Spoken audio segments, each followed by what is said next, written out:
the Trojan War. The Golden Apple. Long ago, on the slopes of Mount Pelion, the gods gathered in splendour for a rare and joyous occasion, the wedding of Peleus, a mortal hero, and Thetis, a graceful sea nymph destined to bear a powerful son. Every Olympian was there. Zeus, king of the gods, presided with his thunderous presence. Hera, his queen, beamed regally. Apollo strummed his lyre, and even Dionysus brought rivers of wine to flow freely through the feast. But one goddess stood outside the glowing gates of the banquet, furious. Eris, goddess of strife! No seat had been saved for her, no goblet poured. She was not invited, for who would welcome strife to a wedding? Humiliated and vengeful, Eris devised a plan to stir chaos. With a flick of her wrist and a glint in her eye, she conjured a golden apple from the air, etched with 3 damning words, "To the fairest." She hurled it into the heart of the celebration. The apple rolled across the polished marble floor like a glittering curse, catching the light and the attention of 3 powerful goddesses. Hera, queen of the gods, resplendent in her peacock-feathered robes. Athena, warrior of wisdom, with eyes as sharp as her spear. And Aphrodite, goddess of love and beauty, with a smile that could bend the will of gods and mortals alike. All 3 reached for the apple, all 3 claimed it. Voices rose, tempers flared. Even the mighty gods shifted uncomfortably as the divine squabble escalated. Each goddess insisted she was the fairest, most deserving of the golden prize. The argument threatened to unravel the peace of Olympus itself. Zeus, seeing the storm brewing, refused to judge between them. He valued his survival. Instead, he passed the burden to a mortal prince known for his fairness and charm, Paris, son of King Priam of Troy. Thus, the seeds of war were planted, not with swords or ships, but with a single golden apple tossed by a scorned goddess at a divine wedding feast. The Judgment of Paris. Far from the halls of Olympus in the green valleys near Mount Ida, the young Prince Paris lived a peaceful life among shepherds. Though he was royal by birth, son of Priam, king of Troy, he had been raised in exile, for it was once prophesied that he would bring ruin to his city. To avoid that fate, he was abandoned as an infant, but fate, as always, had its own plans. He survived and grew into a handsome, fair-minded youth, known for his charm, kindness, and beauty. One day, as Paris watched over his flock under the shade of an olive tree, a sudden light split the sky. Before him appeared the messenger god Hermes, winged sandals gliding just above the earth. "Paris of Troy," Hermes said, "you have been chosen by Zeus himself to settle a quarrel among the goddesses, a judgment only you can give." Before Paris could ask what he had done to deserve such an honour, or burden, 3 radiant goddesses appeared before him, Hera, Athena, and Aphrodite, more dazzling than the sunlit sky behind them. Each stepped forward, holding out the golden apple marked "To the fairest." They demanded he choose which of them was most beautiful. Paris was speechless. To help sway his decision, each goddess offered him a bribe. First came Hera, majestic and powerful. Her voice was firm, her gaze imperial. "Choose me," she said, "and I shall make you lord of all Asia. No man shall rival your power. Kings will bow to you." Next was Athena, wise and fierce. "Paris," she said, "if you choose me, I will grant you unmatched wisdom and victory in every battle. You will be the greatest warrior and strategist the world has ever known." Then came Aphrodite. She did not boast of crowns or conquest. She simply smiled, her beauty like honey and sunlight woven into form. "Paris," she whispered, "choose me, and I shall give you love, the love of the most beautiful woman in the world." Paris's heart stirred. He could almost see her in his mind's eye.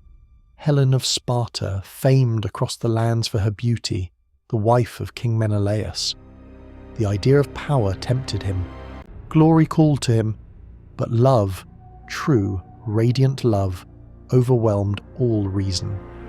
Paris handed the apple to Aphrodite. In that moment, the fate of nations shifted. Athena and Hera turned away, their eyes burning with fury. They would not forget this slight. And Paris, unaware of the storm he had summoned, walked away under the spell of a promise, one that would soon carry him across the Aegean Sea to Sparta and plunge the world into war. The abduction of Helen. Not long after his fateful choice, Prince Paris set sail for Sparta, guided by Aphrodite's divine promise. The sea was calm, the wind steady, as if even nature itself leaned in to watch what would unfold. Across the shimmering Aegean lay the kingdom of Menelaus, king of Sparta, a fierce warrior and brother of Agamemnon, high king of Mycenae. His queen, Helen, was no ordinary woman. Born of Zeus and Leda, she was said to be the most beautiful mortal alive, so enchanting that suitors from every corner of Greece once vied for her hand. To avoid bloodshed, her stepfather Tyndareus made all those suitors swear an unbreakable oath. They would protect Helen's chosen husband, whoever he may be. She chose Menelaus, and peace reigned, until Paris arrived. At first, Paris was welcomed as a guest, honoured with feasts, gifts, and fine company. Greek custom held that guests were sacred, and to harm one was an offence to Zeus himself, protector of hospitality. But beneath the politeness, a storm brewed. Paris, handsome and charming, was no ordinary prince. Aphrodite's spell worked its magic. Whether by divine enchantment or a willing heart, Helen's gaze began to linger. Their conversations grew longer, closer. Whispers filled the palace halls, whispers Menelaus did not hear, for he was soon called away to Crete. And then it happened. With the king gone and Aphrodite's power at its height, Paris and Helen fled. Some say she went willingly, bewitched by love. Others claim she was stolen, torn from her home and throne. Whatever the truth, by the time Menelaus returned, his wife was gone, and so was the prince from Troy. Rage burned in Menelaus's chest. He called upon his brother Agamemnon and all the Greek kings and heroes who had once sworn to defend Helen's marriage. Now they would fulfill their oaths. Ships were readied, swords were sharpened. Across Greece, the call to war echoed like thunder, and in Troy, Paris brought Helen to the high-walled city, where she was received not as a captive, but as a queen. The spark had been struck. The world would burn. The call to arms. When news of Helen's disappearance swept across the kingdoms of Greece, it struck like a sword to the heart of Menelaus. His pride wounded, his household dishonoured, he burned with vengeance. But more than personal outrage was at stake. Helen had been taken by a foreign prince, and now the oath sworn by Greece's greatest leaders would be tested. He went straight to Agamemnon, his older brother, king of Mycenae, and perhaps the most powerful ruler in Greece. Agamemnon did not hesitate. His pride was as vast as his ambition. He saw more than a wrong to avenge. He saw a war that could unite the Greek world under his command. Together the brothers sent envoys across the land, calling upon every king, hero, and nobleman who had once courted Helen and sworn the sacred pact. The summons echoed from mountaintop palaces to seaside forts. Helen has been taken. Come and fight for her. One by one, the legends of Greece responded. From Salamis came Ajax the Greater, a towering warrior who wielded a shield like a boulder. From Crete, the wise Idomeneus. From Pylos, the aged but shrewd Nestor, whose voice carried the weight of generations. From Thessaly came the most feared warrior of all, Achilles, son of the sea nymph Thetis and the mortal Peleus.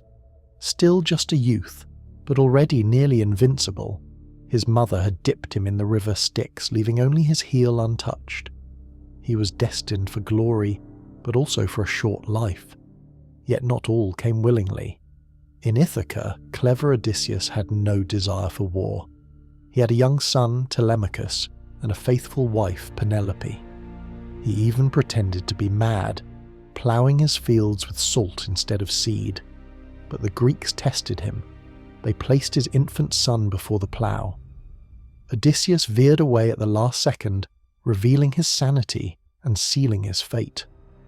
One more hero remained, Philoctetes, who possessed the bow of Heracles, a weapon prophesied to be vital to Troy's fall.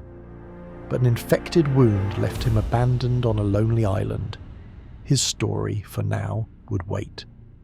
Finally, when all were gathered, a fleet of 1,000 ships assembled at Aulis, their sails billowing in the wind. The shore was crowded with warriors, horses and banners fluttering beneath the rising sun. The world had never seen such a force, and all of it, for one woman. But fate was not yet done testing them. The winds died. The ships could not leave the shore. A sacrifice would be demanded before the war could begin. The sacrifice of Iphigenia. The Greek fleet stood trapped at Aulis, 1,000 ships anchored in silence. Day after day the wind refused to rise. The sea lay flat and still, as though held by a divine hand. Supplies dwindled, tensions rose, warriors murmured of omens and curses. At last, the seer Calchas stepped forward with the truth wrapped in dread. "The goddess Artemis is angry," he declared. "She will not let us sail until her wrath is appeased." All eyes turned to Agamemnon, for it was he who had offended the goddess. Some said he had slain one of her sacred deer. Others whispered he had boasted that his hunting skills rivaled hers. Whatever the cause, the punishment was clear. To atone, Artemis demanded a sacrifice, not of gold, not of a bull, but of Agamemnon's own daughter, Iphigenia. The king stood frozen. To defy the goddess meant failure, disgrace, and war abandoned before it began.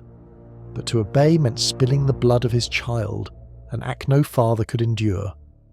In agony, Agamemnon sent for his daughter under false pretenses, telling Queen Clytemnestra that Iphigenia was to be wed to the mighty Achilles.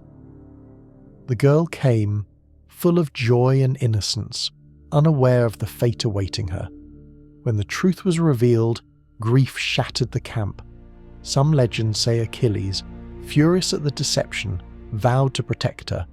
Others say she accepted her fate with noble calm for the good of Greece, and some tell a gentler ending. That in the final moment as the blade was raised, Artemis took pity and swept Iphigenia away in a flash of light, replacing her with a deer upon the altar.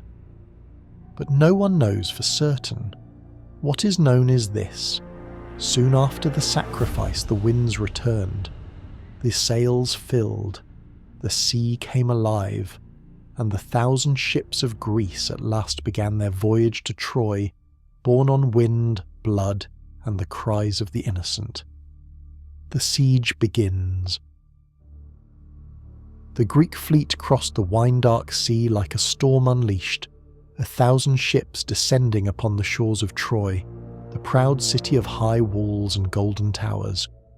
On its throne sat King Priam, wise with age, and beside him his sons, most notably the valiant Hector and the handsome reckless Paris. The Trojans watched from their ramparts as the foreign sails appeared on the horizon like a fleet of birds, darkening the sky. The war had come. The Greeks made landfall with thunderous force. Spears pierced the surf before they struck men. Shields locked. Helmets gleamed. The war that had begun with a stolen bride now opened in fire and steel. But Troy did not fall easily. The city, blessed by the gods and protected by thick, towering walls, stood strong. Behind those walls were not only warriors but skilled archers, master tacticians, and the guiding hand of Hector, who led his people with unmatched courage. The Greeks soon realized this would not be a swift conquest. What they expected to take weeks stretched into months, then years. The siege of Troy dragged on for 10 long years, a stalemate of sweat, death, and divine meddling. Day after day, the Greeks assaulted the walls only to be driven back. Night after night, the Trojans sallied out in defense. The battlefield became a graveyard of heroes. Corpses rotted in the sun. The Scamander River ran red with blood. Both sides suffered. Both sides prayed. And in the heavens above, the gods watched and took sides. Hera, Athena, and Poseidon, still angry over Paris's judgment, threw their power behind the Greeks. Aphrodite, fiercely loyal to Paris, fought for Troy. Apollo, too, supported the Trojans, often raining death on the Greek army with plague-tipped arrows. The war was not only fought by mortals, but by immortals, using them as pieces on a celestial board. Still, the Greeks endured. Still, Troy held. And through it all, one name echoed above the clash of swords and the roar of fire: Achilles. He was the Greeks' deadliest weapon, their flame in the dark, undefeated in battle, untouchable in strength. But even Achilles with all his might could not break Troy. Not yet, for the gods still had more games to play, and fate was not finished weaving its cruel design. Achilles, the greatest warrior. Among the sea of heroes gathered at Troy, one name rose above all others: Achilles, son of Peleus, and the sea nymph Thetis, prince of the Myrmidons. No warrior matched his speed, his strength, or his fury. Clad in armour forged by the gods, his presence on the battlefield was like a firestorm unleashed, blinding, unstoppable, and terrifying. From the first days of the war, Achilles carved a path through Trojan ranks, leaving chaos in his wake. He bested kings, slaughtered champions, and inspired fear wherever he fought. His wrath was legendary, his name whispered with awe by friend and foe alike. But with all his might came a fatal flaw: pride. Though he was Greece's strongest weapon, Achilles did not serve humbly. He demanded honour, respect, and glory. And when he felt slighted, even the gods took notice. That moment came in the war's 10th year. The Greeks had raided a nearby Trojan allied town and claimed spoils of war. Among them were 2 women, Chryseis, awarded to Agamemnon, and Briseis, given to Achilles. But Chryseis' father, a priest of Apollo, came to the Greek camp to ransom his daughter. When Agamemnon refused and insulted the priest, Apollo's wrath came swiftly, sending a plague through the Greek army. Warriors fell by the dozens, fevered and dying. Under pressure, Agamemnon reluctantly agreed to return Chryseis, but to soothe his wounded pride, he took Briseis from Achilles as compensation. It was a grave mistake. Achilles, humiliated and furious, withdrew from battle. "I will fight no more," he declared. "Let the Greeks fall. Let them crawl back to me when they remember who wins their wars." And so, the greatest warrior of the age refused to raise his spear. Without him, the tide turned swiftly. The Greeks, once dominant, were pushed back toward their ships. The Trojans, led by the indomitable Hector, surged forward. As Achilles brooded in his tent, polishing his armour and nursing his fury, the war moved on without him and began to tip in Troy's favour. But fate had not forgotten him. Achilles' pride would come at a terrible cost, one that would force him back onto the battlefield in the bloodiest way imaginable: Hector's rise. With Achilles withdrawn, the Greeks lost their sharpest edge. Their morale faltered, their lines broke, and their leaders, brave though they were, struggled to hold the front. Into that breach rode a warrior as noble as Achilles was fierce, Hector, Prince of Troy, eldest son of King Priam and protector of the city. Hector was no demigod, no invulnerable champion born of river or goddess. He was mortal, entirely human. But his courage was unmatched, his sense of duty unshakable, and his spear arm devastating. He didn't fight for glory or vengeance. He fought for Troy, for his wife, Andromache, for his infant son, Astyanax, and for the grey-haired father who watched anxiously from the Trojan walls as his people bled. Hector led charge after charge from the city gates, pressing the Greeks back toward their ships. His sword cut through Mycenaean armour like thunder cracking the sky. Beside him rode his brother Paris, firing deadly arrows, redeeming himself in small measures, though never quite enough.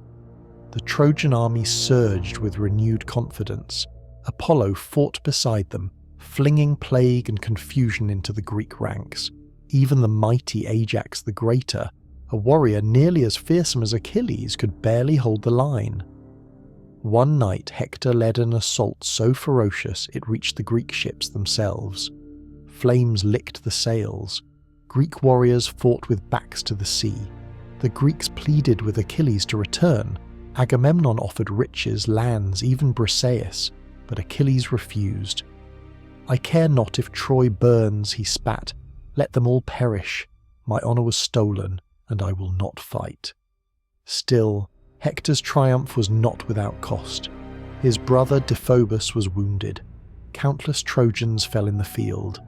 And Hector, for all his valour, knew one truth in his bones. As long as Achilles lived, the shadow of death hung over Troy. Yet in that window of time, as the Greek heroes faltered and Achilles sulked in silence, Hector shone brightest. He became the shield of his city, the lion of Troy. But the gods, ever restless, would not let such balance last, and tragedy was already stirring, just beyond Achilles' tent. Patroclus falls. While Achilles raged in silence and the Greeks were pushed to the brink, one man watched with a heart full of sorrow. Patroclus, Achilles' closest companion, his dearest friend, and some say, the love of his life. Patroclus could not bear to see the Greek army broken, their ships burning, their men dying. He saw heroes he had grown up beside crushed beneath Trojan chariots. Still Achilles would not move. At last, with desperation in his voice, Patroclus came to Achilles' tent. "If you will not fight," he pleaded, "then let me wear your armour. Let the Trojans believe it is you returned. Let me rally the men before all is lost." Achilles, reluctant but moved, agreed. He warned Patroclus not to pursue the Trojans beyond the ships, not to chase glory. "Drive them back," Achilles said, "but come back alive." Patroclus donned Achilles' brilliant armour, the same divine armour Thetis had given her son, gleaming with the fire of the gods. To the Greeks, it was as if Achilles himself had returned. Their courage surged. The Trojans wavered. Patroclus fought like a man possessed, slaying warrior after warrior.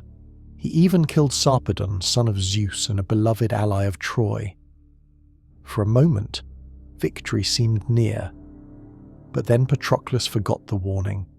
Blinded by the taste of triumph, he pursued the Trojans to the very gates of the city. There, waiting like a drawn sword, stood Hector. The two clashed beneath Troy's walls. Patroclus fought valiantly, but he was no Achilles. Apollo himself struck him from behind, weakening him. A Trojan spear found its mark, and then Hector delivered the fatal blow. As Patroclus fell, he gasped his final words. "You may have killed me now, Hector, but Achilles will come for you." Hector took the armour from Patroclus's corpse, not knowing the full weight of what he had done. Not just the death of a friend, but the awakening of a monster. Back at the Greek camp, when the news reached Achilles, he did not speak. He did not eat. He did not sleep. Then he screamed, a cry so terrible that even the gods paused in their quarrels. It echoed through the sea, the sky, and the souls of every man who heard it. Grief turned to fury, and the world would feel it. The death of Hector. When Patroclus fell, Achilles returned, not as a warrior, but as a storm. His grief was bottomless, his wrath unchained. He refused food, he refused rest. He demanded only one thing: vengeance. First, he called to Hephaestus, the divine smith, and Thetis, his mother, begged the god to forge new armour for her son, armour fit for a god's fury. What Hephaestus made was a masterpiece, a radiant shield etched with images of the world itself, cities, fields, stars, and seas. It shone with the beauty of life, and yet it was built for death. Clad in this new armour, Achilles returned to the battlefield. The Greeks saw him and roared with hope. The Trojans saw him and trembled. Achilles became death incarnate. He carved through Trojan lines like wildfire. Rivers of blood followed his footsteps. None could stop him, not even the river god Scamander, whom Achilles offended by choking his waters with the dead. The river rose against him, but Achilles fought the river itself, saved only by the god's intervention. At last he called for Hector. The Prince of Troy stood waiting outside the gates, knowing the moment had come. His parents cried from the walls, Priam begging, Hecuba weeping, pleading for him to return inside. But Hector, noble and unshakable, stood his ground. He had slain Patroclus. He would not hide. Achilles approached like a flame in motion. Hector's courage flickered, and he ran, not from fear, but from instinct. 3 times they circled the walls of Troy, the greatest warriors of their age chasing one another in a dance of death, watched by gods and mortals alike. At last, Athena, disguised as Hector's brother Deiphobus, tricked Hector into stopping. Thinking he had backup, Hector turned to face Achilles. Only too late did he realize he was alone. Still, he didn't flee again. They clashed, spear against shield, fury against fate. But Achilles, driven by grief and rage, was unstoppable. His spear pierced Hector's neck. As the Trojan prince gasped his final breath, he begged, "Return my body to my family. Let them bury me with honor." But Achilles had no mercy left. He tied Hector's body by the ankles to his chariot and dragged it through the dust, around the walls of Troy, before the eyes of his mother, his wife, his people. Day after day he defiled the corpse, his grief devouring his soul. And yet, one final moment of humanity still lingered. One night, King Priam, guided by Hermes, entered the Greek camp in disguise. He knelt before Achilles, kissed his hands, and whispered, "I have done what no man has done before. I have kissed the hands of the man who killed my son." Achilles, struck by the sight of the old king's sorrow, remembered his own father. Tears fell. At last he returned Hector's body. For a brief moment the war paused, not in peace, but in mourning. And the greatest warrior of Greece, whose hands had ended a prince, sat quietly with the father of his enemy, as 2 broken men in a world torn by gods and war. Achilles' fate. Though Hector was gone, the war did not end. Troy still stood, and Achilles, now feared more than ever, returned to battle with vengeance burning in his blood. But behind the rage, another truth crept closer. Achilles was destined to die young. His mother Thetis had known it since he was a child. She had dipped him in the river Styx, granting him near invulnerability, every inch of him protected, except for the heel she had held him by. That small, unguarded spot would one day be his undoing. Still, Achilles fought on, chasing glory over life. He stormed the Trojan lines, slaying warrior after warrior, driving them behind their walls. No one dared face him directly. Then came the moment fate had been waiting for. One day, as Achilles approached the Scaean gate, where Troy's defenders were once again being beaten back, a single arrow whistled through the air. It came not from Hector, nor from any Trojan hero, but from Paris, guided by the god Apollo, who still sought revenge for Hector's death. The arrow found the one weak point, Achilles' heel. The great warrior staggered, he fell, and so Achilles died, not with a sword in his hand, but by a silent dart in the shadow of a dying god's will. The Greeks were shattered. Mourning swept through the camp like wildfire. They built him a funeral pyre towering and solemn, and burned his body in honour. His ashes were mixed with those of Patroclus, and together they were buried beneath a mound near the sea. Even the gods watched in silence. But death was not the end of Achilles' legend. From the fires of grief came songs of his glory, of a warrior who chose a short life filled with honour over a long quiet one, a man who defied kings, fought rivers, and made even the gods tremble. And though his body was gone, his name would echo across the ages. But the war was not over yet. Troy still stood, and fate had one final trick left to play. The armour of Achilles. After Achilles fell, the battlefield grew quiet, not with peace, but with reverence.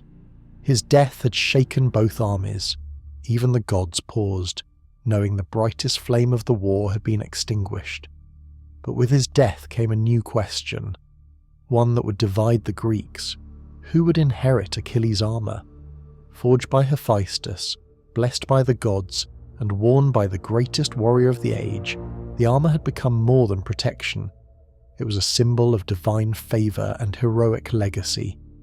Two men stepped forward to claim it. Ajax the Greater, towering and strong, second only to Achilles in brute power, demanded it by right of valour. He had fought beside Achilles, defended the Greek ships, and stood firm when others faltered. But Odysseus, king of Ithaca, had another claim, not through strength, but through cunning. He argued that it was his words, not Ajax's strength, that had brought Achilles back to the fight, and that his mind had served the Greek cause as surely as any sword. The Greeks could not decide, so they held a contest, a trial of speeches.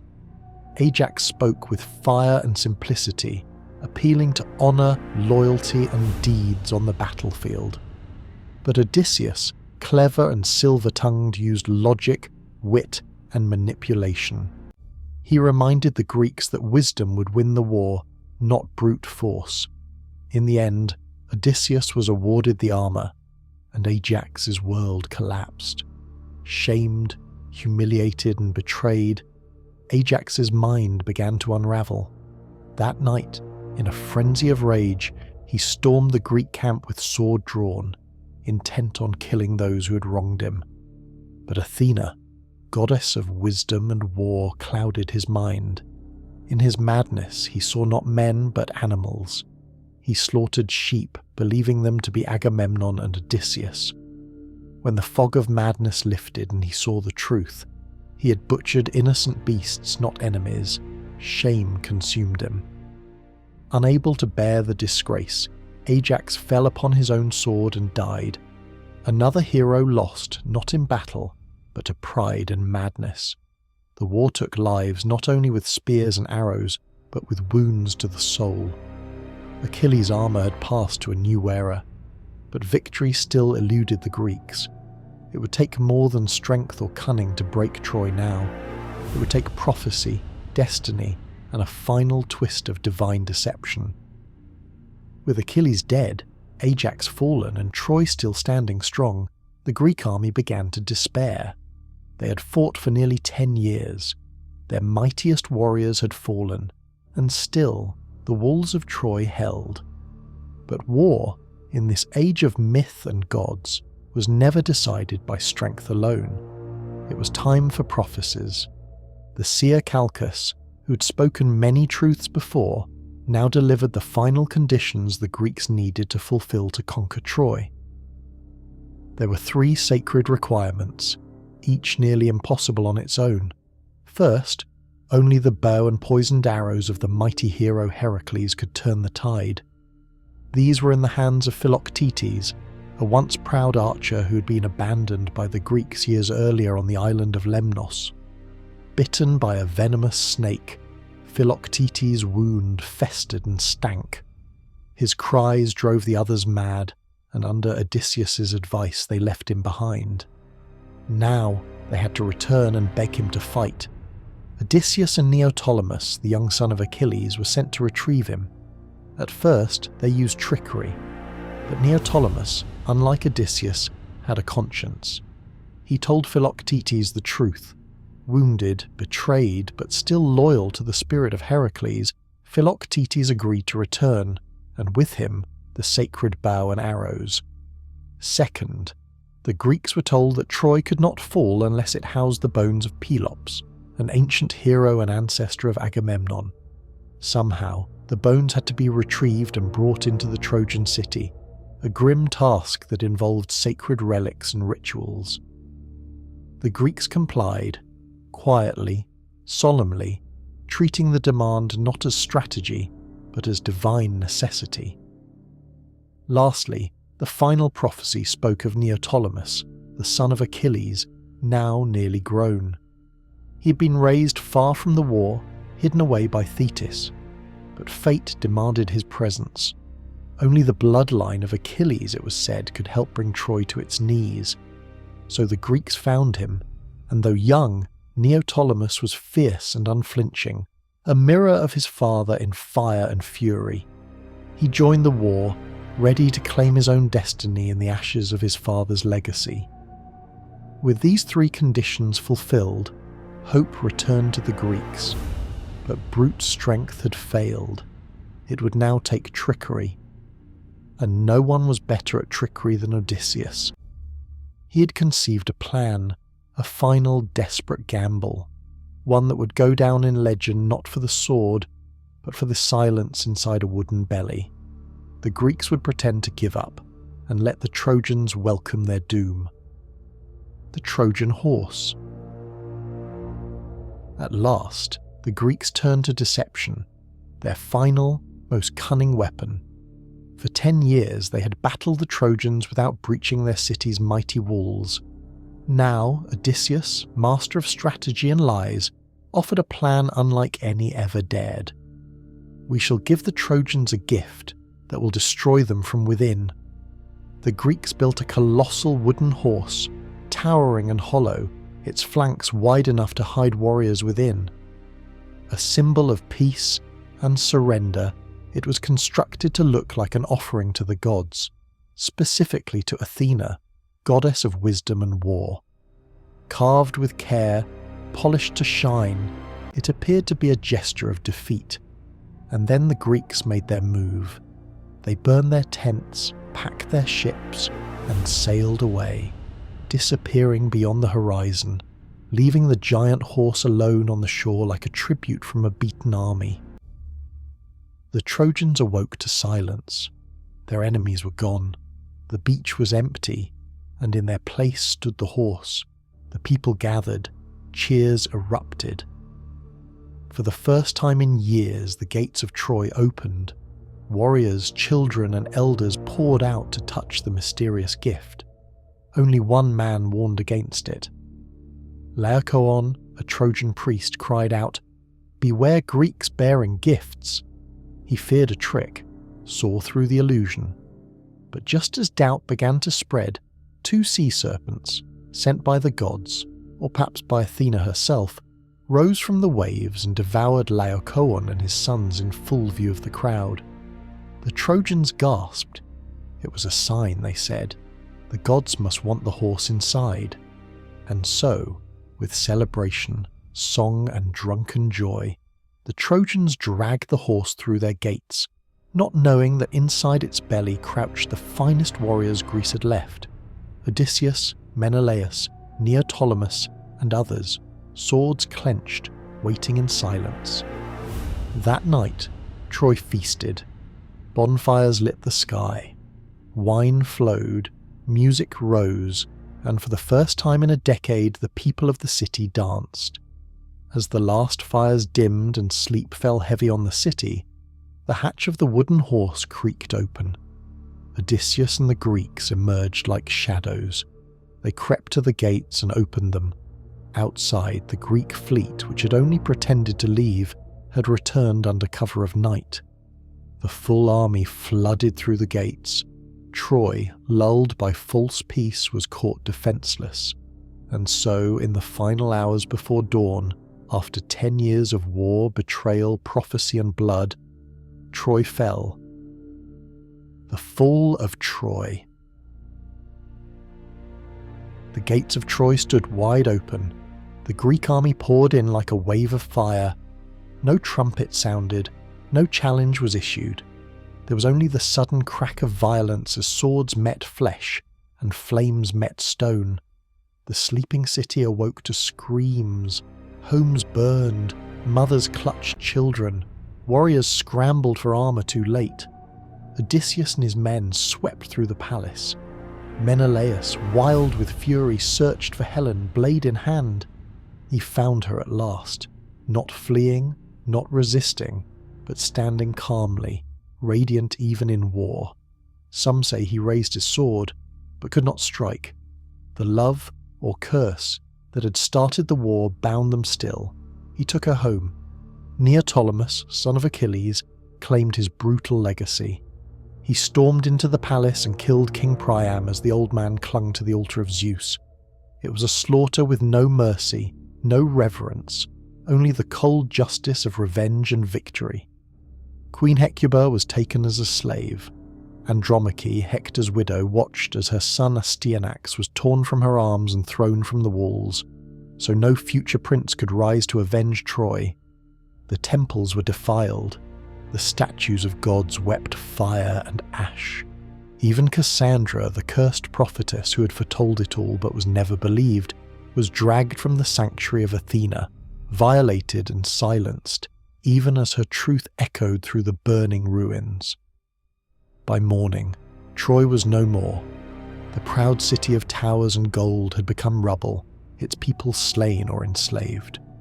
What had stood for generations as a beacon of power and glory was reduced to smoke and memory. Yet out of the ashes, a few embers glowed. Aeneas, a Trojan noble and son of Venus, Aphrodite, escaped the slaughter, carrying his aged father on his back and leading a small group of survivors. The gods had plans for him. He would one day found a new home far to the west in a land called Italy. From his bloodline would come a different empire, Rome. As for the Greeks, not all were blessed by victory. Many suffered misfortune on their return. Agamemnon was murdered at home. Ajax the Lesser drowned. Even Odysseus, the master schemer, would wander for 10 long years before seeing Ithaca again. The war was won, but the price was everything. And so ends the tale of the Trojan War. A war born of pride and beauty, fueled by prophecy and vengeance, waged by gods and men, and remembered forever in legend. The Odyssey. The war ends, but the journey begins. The smoke of Troy still curled into the sky like morning veils when Odysseus stood at the shore, eyes fixed on the sea. The war was over. After 10 long, brutal years, the Greeks had won. They had tricked the Trojans with his cunning idea, the wooden horse, and the city had fallen in one tragic night of fire and sword. But Odysseus felt no triumph in the ashes. His heart ached for Ithaca, the rocky island he called home. He longed to see the olive trees that lined the hills, to hear the laughter of his young son Telemachus, and to feel the quiet strength of Penelope, his faithful wife. Behind him, The weary soldiers murmured and shuffled, preparing the ships. Their eyes were sunken, faces gaunt, their spirits worn by war. Yet a fragile hope bloomed among them. Home was no longer a dream, it was a destination. Odysseus boarded his black-prowed ship and took the tiller, the sea wind brushing against his skin like a whisper. 12 ships sailed with him, creaking over the water like old warriors. The ocean ahead was vast, and none knew the trials that awaited. But Odysseus, ever the tactician, had no fear of what the gods might hurl in his path. "Raise the sail," he called, and the canvas leapt into the breeze. As the shores of Troy faded behind them, Odysseus thought only of Ithaca. He did not know that it would take him another 10 years to reach it, or that the journey would become a legend. The land of the Cicones. The wind filled their sails and the sea shimmered beneath the rising sun as Odysseus and his fleet charted their course along the shores of Thrace. Spirits were high. The men laughed, sang, and toasted the gods for granting them swift winds. But pride can be a dangerous companion. They spotted a coastal city, Ismarus, stronghold of the Cicones, nestled like a jewel between green hills and the glittering sea. Odysseus, ever a man of strategy, saw opportunity. "We are warriors," he told his men, "and spoils lie waiting." They stormed the city with the fierce hunger of those who had known nothing but bloodshed for a decade. The Cicones were caught off guard, and the Greeks took what they pleased: gold, food, weapons, even slaves. It was a brief and brutal raid, and Odysseus urged them to leave swiftly. But the men, drunk on victory and wine, refused. They celebrated on the beaches, weighed down by loot and their own arrogance. They did not see the smoke signals curling into the sky. They didn't hear the thunder of hooves until it was too late. The Cicones had summoned reinforcements, skilled warriors from the inland hills, and they came in waves, armed and raging. The battle was fierce. Odysseus fought like a lion, sword flashing in the sun, but the price was heavy. Many of his men fell, their cries swallowed by the roar of war. At last, with bloodied shields and broken pride, the Greeks fled back to their ships. The sea, once welcoming, now seemed to hiss with warning as they pulled away from the shore. Odysseus stood at the prow, jaw clenched. His lesson had come early. The gods did not favour recklessness, and the road to Ithaca would demand more than brute strength. It would demand wisdom and restraint. The Lotus Eaters. After days adrift in unfamiliar seas, buffeted by moody winds and haunted by memories of the Cicones, Odysseus and his weary fleet spotted land on the horizon. An island wreathed in gentle mist, its shoreline quiet and serene. The ships glided into a calm bay, and the men disembarked onto soft sands. The air was sweet, filled with a fragrance like wild honey and fresh blossoms. Curious and cautious, Odysseus sent a few men to scout the land. Hours passed. The scouts did not return. Worried, Odysseus followed their trail through fields of golden flowers and strange, thick vines.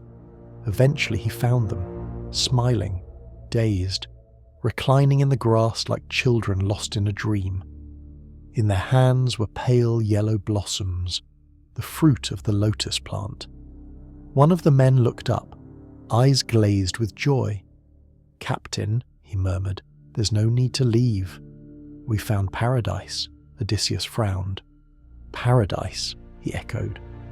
"The lotus," another said, lips sticky with nectar. "It makes you forget. Your worries, your home, even your name. Why go back to suffering? Stay." The realization hit Odysseus like a cold wave. The fruit had robbed them of their will to return. Ithaca, Telemachus, Penelope, erased from their minds by the drugged sweetness of the flower. He didn't hesitate. Storming into the field, Odysseus tore the lotus from their hands and hauled the men back to the ships by force, their protests like the cries of children torn from dreams. "Back to the ships," he roared. "Tie them to the benches if you must, but we sail now." His crew obeyed, and with heavy hearts and bound companions they pushed off from the shore. The island faded behind them like a mirage. At the helm, Odysseus stared into the distance, his hands tight on the rudder. The sea had spoken again. Not all dangers wore armour or carried blades. Some wore smiles and whispered forgetfulness, and still Ithaca waited. The Cyclops Cave. Driven by wind and fate, Odysseus and his fleet came upon a rugged island veiled in mist, where goats roamed wild and no human soul stirred along the shores. They explored, searching for food and shelter, and soon their eyes fell upon a larger island nearby, strange and silent. Ever bold, Odysseus took one ship and a handful of men to investigate. Drawn to a towering cave nestled in the cliffs, its entrance wide and dark like the mouth of a sleeping beast. Inside they found cheese, milk, and pens of sheep, a pastoral haven, yet eerily devoid of its owner. Against his men's pleading to steal the goods and flee, Odysseus chose to stay, curious to meet the master of the cave. When night fell, the air trembled with the approach of the Cyclops Polyphemus, a monstrous son of Poseidon, towering and terrible, with a single eye that glared like a cold sun. He herded his flock inside and sealed the entrance with a stone no mortal could move. Then without pause he snatched up 2 of Odysseus's men and devoured them in gory fashion. Trapped and horrified, Odysseus knew brute force would fail. Over the next day, he wove a plan. He offered the Cyclops potent wine and told him his name was Nobody. As the giant slipped into drunken sleep, the Greeks drove a sharpened, fire-hardened stake into his single eye, blinding him as he screamed and thrashed in agony, calling for help. When other Cyclops asked who was attacking him, Polyphemus could only cry, "Nobody's hurting me," and they left him to suffer alone. The next morning, as the blinded monster moved the stone to let his sheep out, Odysseus and his men clung to the bellies of the animals and slipped past him. Once aboard the ship, Odysseus could not resist shouting back, revealing his true name, an act of pride that would doom him. Polyphemus cursed him and called upon Poseidon, his father, to punish the man called Odysseus, ensuring the sea would rise against him for years to come. Aeolus and the Bag of Winds.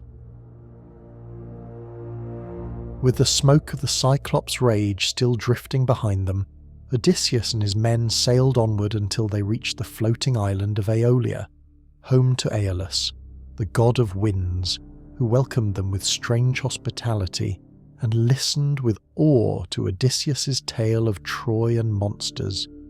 In admiration and sympathy, Aeolus gifted him a tightly bound leather bag containing all the wild winds of the world, except for the gentle west wind to carry them safely home to Ithaca.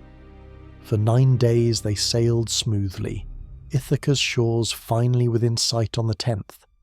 But just as hope bloomed, temptation struck. Odysseus, exhausted, had fallen asleep at the helm, and his curious crew, suspecting the bag held gold or treasure, opened it in secret. In an instant the freed winds howled with fury, tearing through the sails and hurling the ships back across the sea to Aeolia. When Odysseus begged Aeolus for help again, the wind god recoiled, declaring that the man cursed by the god should not be aided twice. Cast away once more upon the vast and treacherous sea, Odysseus could only grit his teeth against despair, realizing that the journey home would be longer and crueler than he had ever imagined. The Laestrygonians.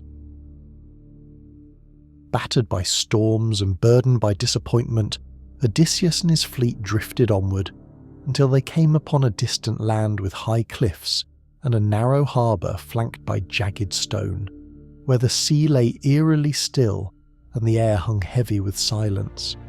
Sending a small scouting party ahead, Odysseus remained cautious and kept his own ship anchored outside the harbour while the others sailed in.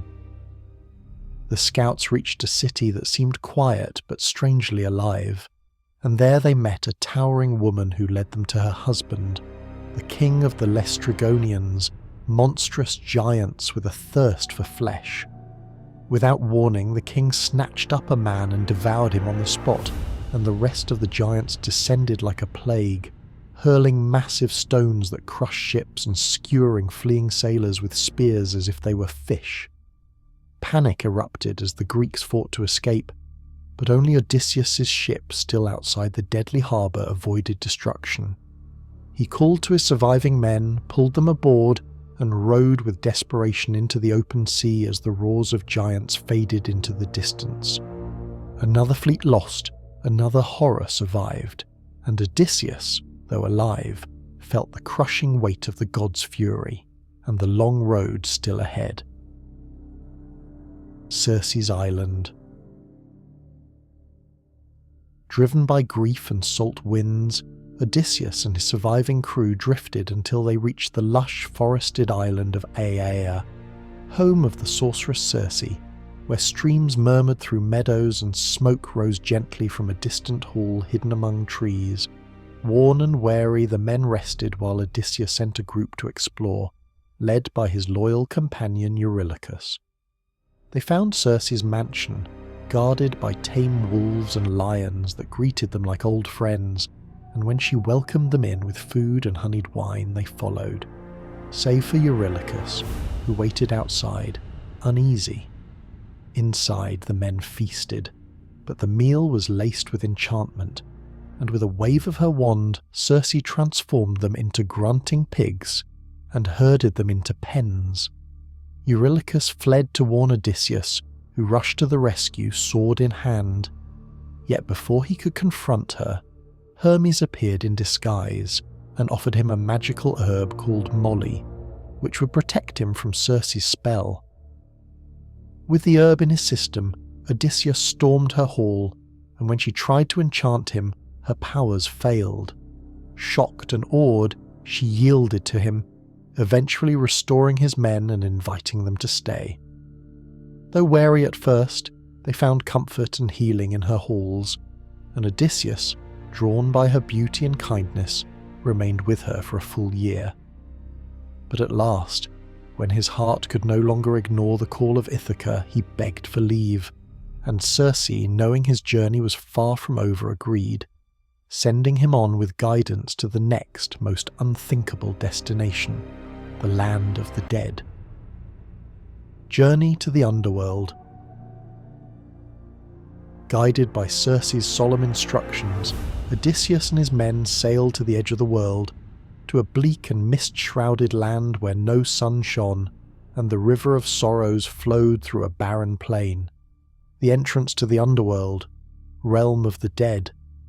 There, in the chill of dread and silence, they dug a trench and poured libations of honey, milk, wine, and the blood of a black ram, summoning the shades of the dead with ancient rites. Ghosts swirled upward in a murmuring tide, reaching hungrily for the blood, but Odysseus, sword drawn, held them at bay until the spirit of Tiresias, the blind prophet of Thebes, emerged from the shadows and drank. The prophet revealed the cruel shape of things to come, that Poseidon's wrath would hound Odysseus for blinding his son, that his journey would be long and filled with peril, and that even if he reached Ithaca, peace would not come easily. Tiresias warned him to avoid the sun god's cattle, or doom would follow. One by one, other spirits appeared, his fallen comrades from Troy, kings and warriors, lovers and mothers, and among them came the pale form of his own mother, Anticlea, whom he had not known had died. Grief pierced him, and they spoke across the divide, mother and son longing to touch, but separated by the laws of death. As more shades gathered, pressing in with tales of sorrow, Odysseus grew afraid. The boundaries between life and death were too thin in that cursed place. With a shudder, He ordered his men back to the ship, and they fled that haunted shore, carrying the weight of prophecy with them and the knowledge that the gods still held his fate in their distant, unforgiving hands. The Sirens. With the shadow of death still clinging to their thoughts, Odysseus and his men returned to Circe's island for a final rest, and there she warned him of the next trial, the Sirens, whose voices lured sailors to their doom with songs so sweet they made men forget everything but the sound. Prepared by her wisdom, Odysseus instructed his crew to fill their ears with beeswax, deafening them to the deadly melody, but he, curious and defiant, chose to listen and ordered his men to bind him tightly to the mast, no matter how he might beg or command otherwise. As their ship neared the island, the air grew heavy, the sea stilled, and from the rocks ahead came a haunting, beautiful song, flawless, ageless, calling his name, promising knowledge, love, glory, and the secrets of the world. Odysseus strained against the ropes, eyes wide with longing, shouting for his men to release him, to turn the ship, to let him go to them. But his men, faithful to their orders, rowed harder, ignoring his cries. The Sirens, twin figures on a sunlit cliff, sang with voices like woven gold, but the ship passed beyond their reach, and the song faded into the wind. Only when the island was far behind did the crew unbind their captain, whose face was pale with wonder and exhaustion. They had survived the spell, but the memory of that song, of its beauty and its danger, would never leave him. Scylla and Charybdis. With the Sirens' voices still echoing faintly in his mind, Odysseus steeled himself for the next horror foretold by Circe, a deadly strait where two monsters lay in wait. On one side, Scylla, a many-headed beast perched in a cliffside cave who snatched sailors from their decks with snapping jaws. On the other, Charybdis, a monstrous whirlpool that swallowed the sea itself 3 times a day, dragging ships and souls into the abyss. As they approached the narrows, the waves grew wild and the rocks seemed to lean inward like jaws ready to bite. Odysseus chose the lesser evil, steering close to Scylla's lair, knowing he would lose men but might save the ship.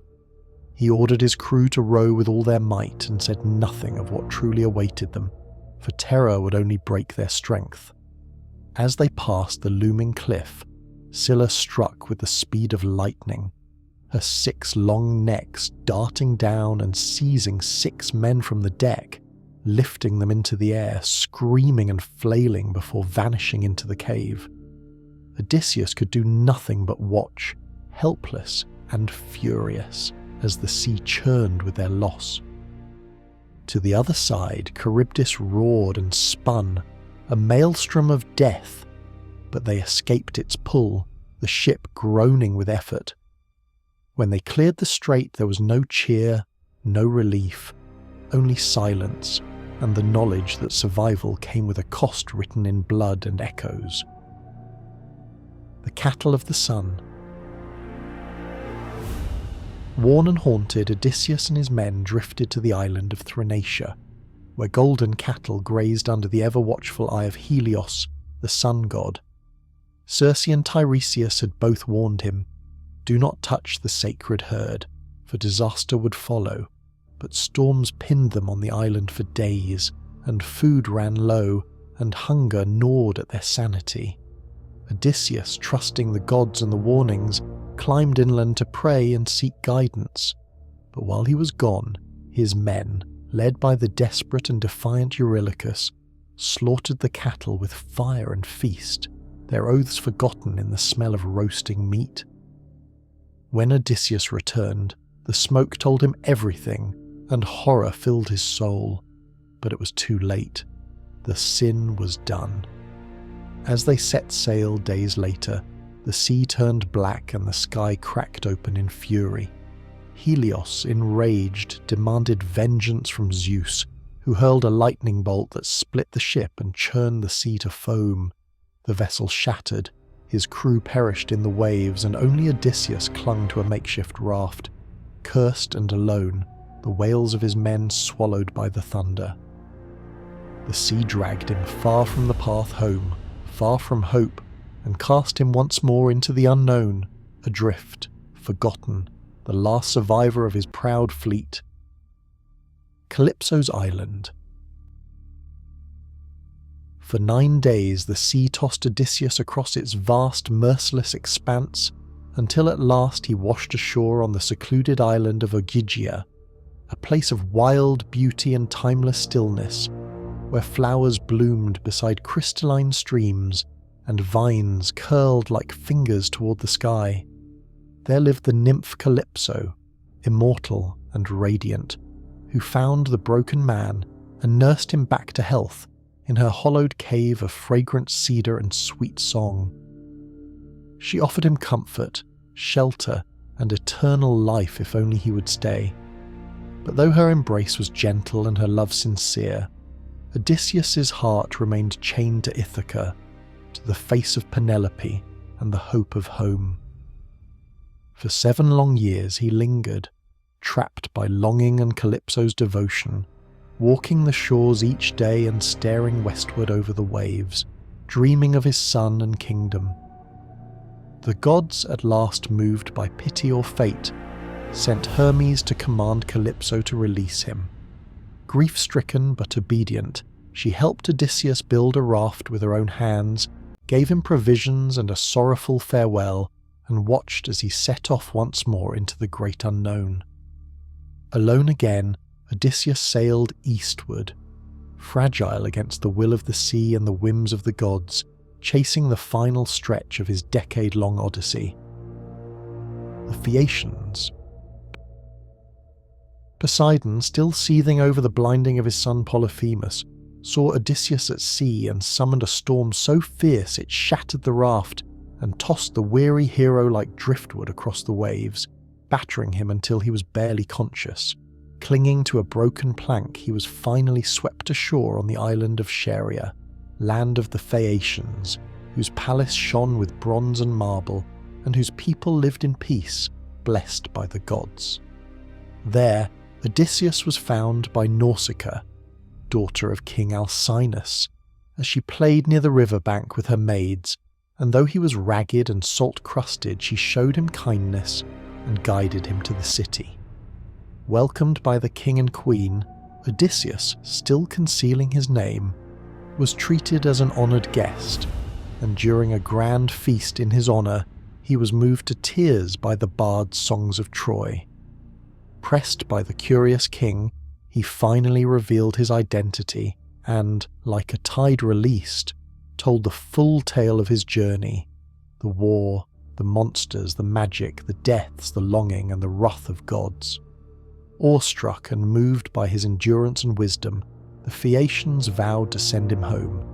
They placed him on a swift, enchanted ship, and as he slept under the stars, the vessel cut silently through the sea, carrying him at last toward the shores of Ithaca, unseen, undisturbed, and almost, finally, home. Return to Ithaca. As dawn lit the sky with gold, the Phaeacian ship glided silently into a familiar harbour, and gently, like a mother laying down a child, the sailors placed the sleeping Odysseus on the sands of Ithaca, his kingdom, his home, though he did not yet know it. They left his gifts beside him and sailed away, but Poseidon, furious that mortals had dared help his enemy, turned their ship to stone as it neared their shore, a final act of spite. Meanwhile, Odysseus awoke beneath an olive tree, confused and cautious, for Athena had shrouded the land in mist to test his wit. When she appeared to him in disguise and revealed that he had truly returned, he dropped to his knees, overwhelmed and grateful. She told him of the suitors who now plagued his hall, greedy men who consumed his wealth and courted Penelope, believing him long dead. Together they plotted a quiet return. Athena disguised Odysseus as a weathered beggar, his skin withered, his eyes dim, his clothes in tatters, and sent him to the hut of Eumaeus, his loyal swineherd, who unknowingly sheltered his master with humble kindness. There, Odysseus waited, watched, and listened, setting the stage for the reckoning to come. He was home, but not yet restored, his mind sharp, his heart burning with patience, and his bowstring coiled for vengeance. The loyal and the treacherous.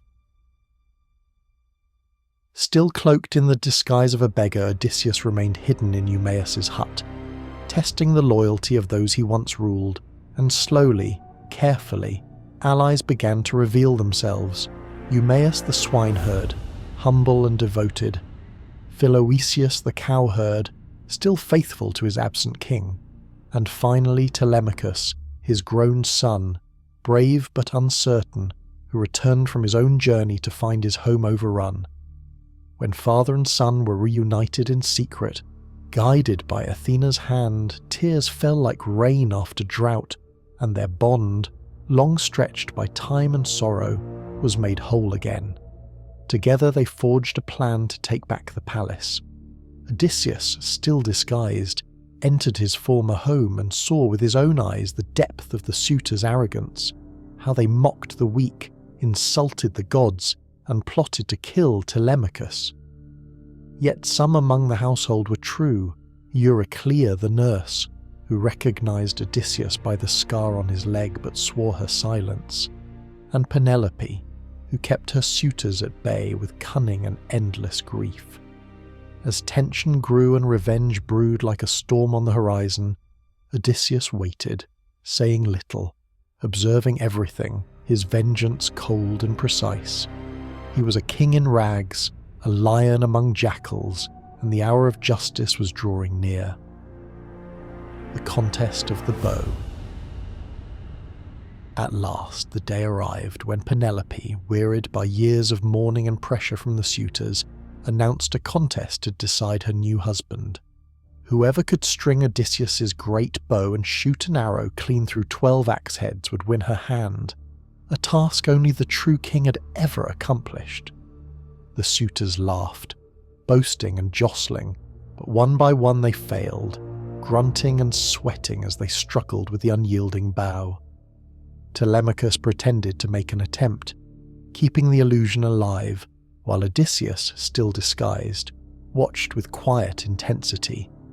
Then, stepping forward, he asked for a turn. The suitors mocked him, angry that a beggar would dare such a thing, but Penelope, curious and moved by a strange feeling she could not name, allowed it. Eumaeus and Philoetius, now in on the secret, locked the doors and helped him prepare.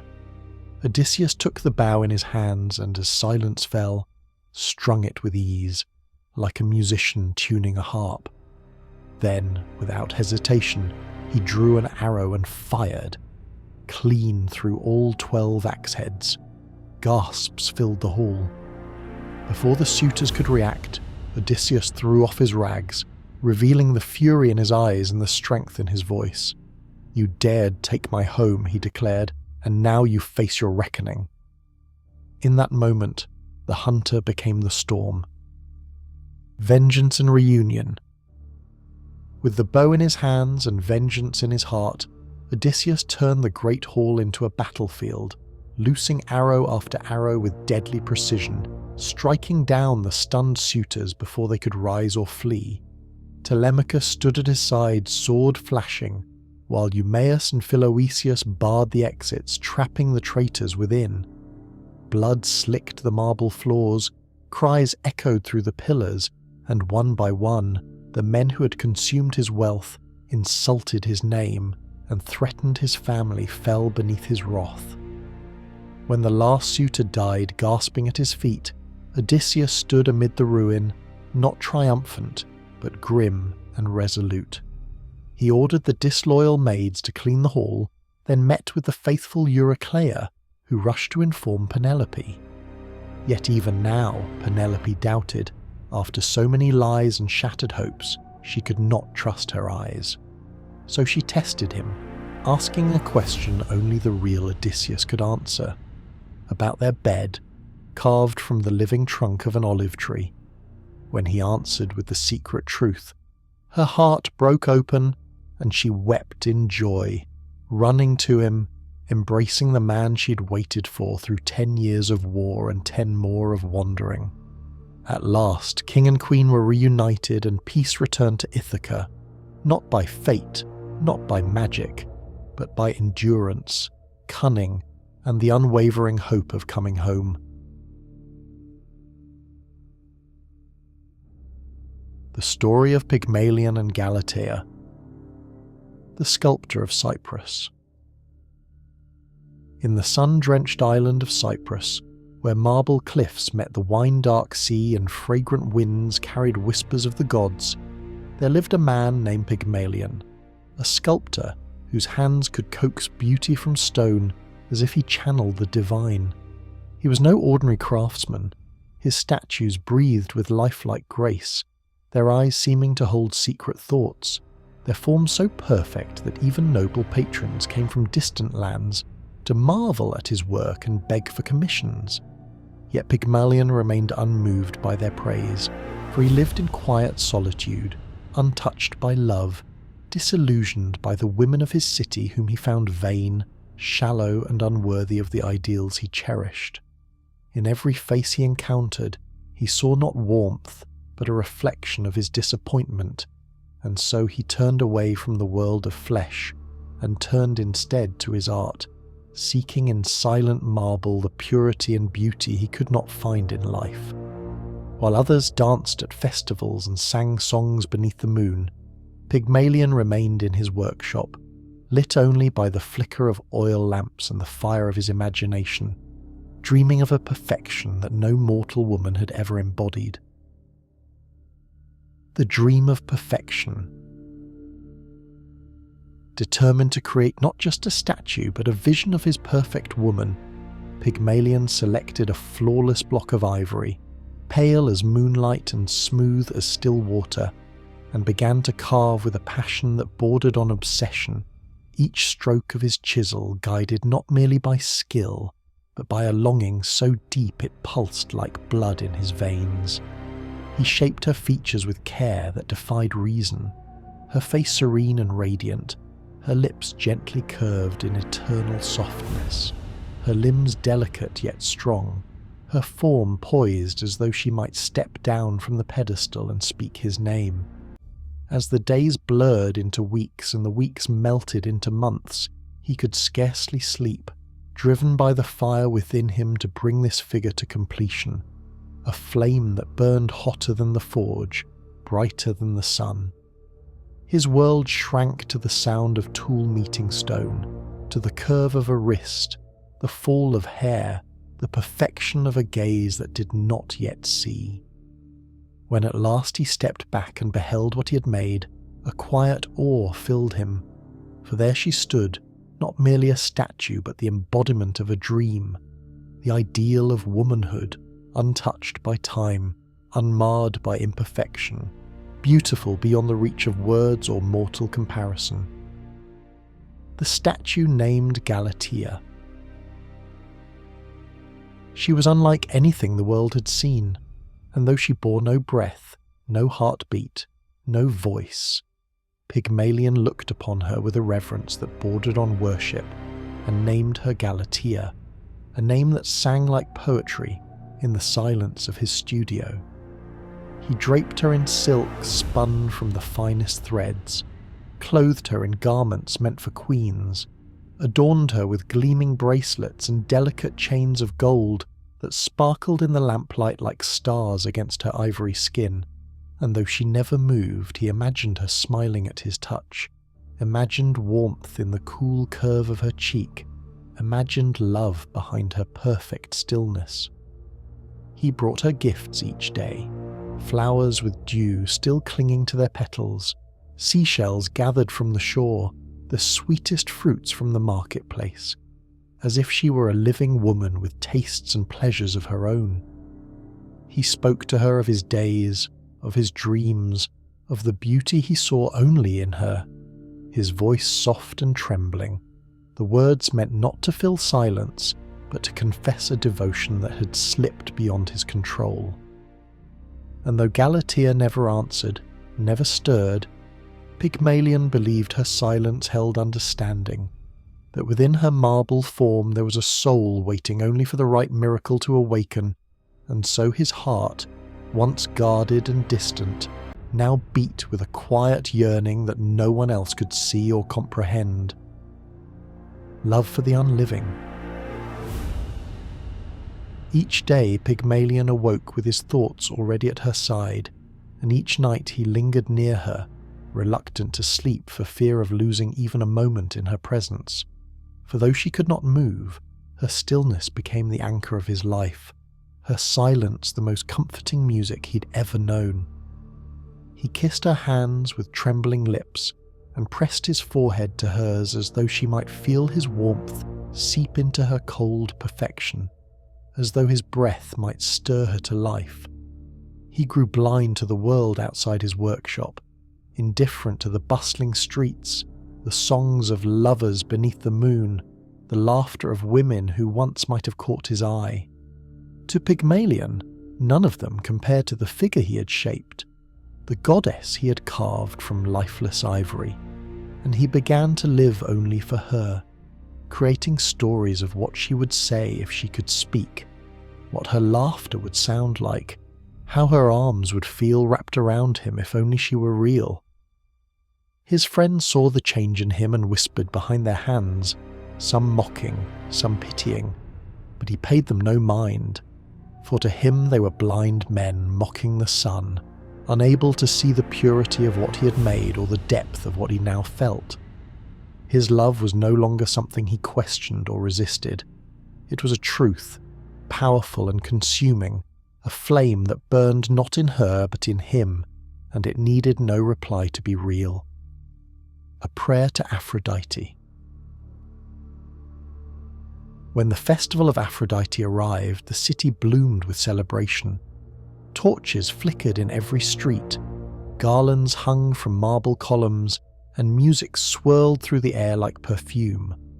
But Pygmalion, though rarely seen at such gatherings, dressed in white robes and made his way to the goddess's grand temple, his heart pounding with a mixture of hope and fear, for he had come not merely to give thanks, but to make a plea that trembled on the edge of blasphemy. As he stepped into the sacred hall, the scent of incense wrapped around him, and the statue of Aphrodite loomed above the altar, her carved smile tender and knowing, as if already aware of what he'd come to ask.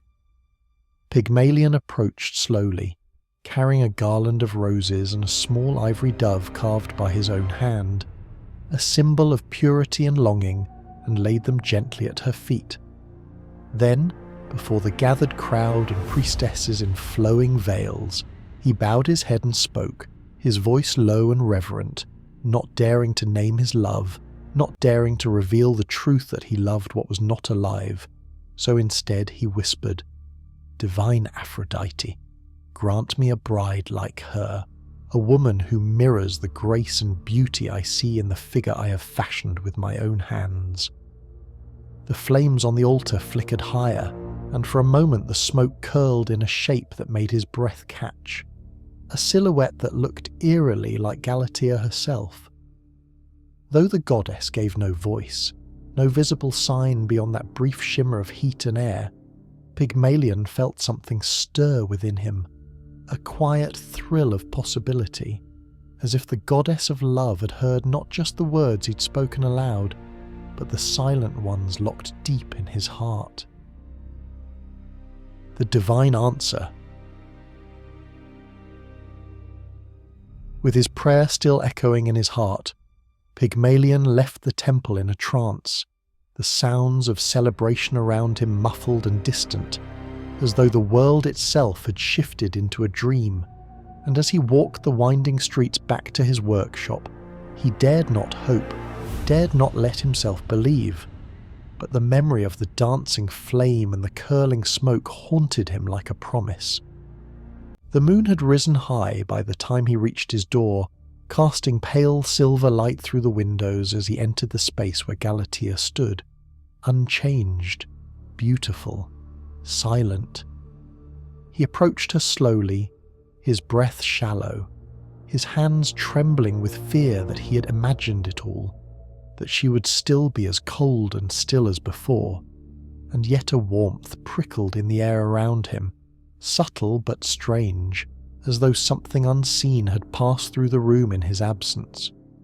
Without knowing why, he reached out and touched her hand, expecting the familiar smooth chill of ivory, but instead, beneath his fingertips, he felt something softer, something yielding, something impossibly alive.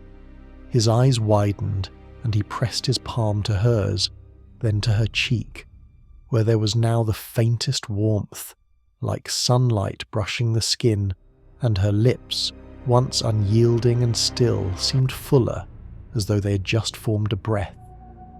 A gasp caught in his throat as Galatea's eyes slowly fluttered open, the dark irises shimmering with light and wonder, and in that moment Pygmalion knew with absolute certainty that Aphrodite had answered, not with a woman like his statue, but with life itself poured into the very one he had created, the goddess having crossed the divide between stone and soul to reward love made pure by devotion and longing.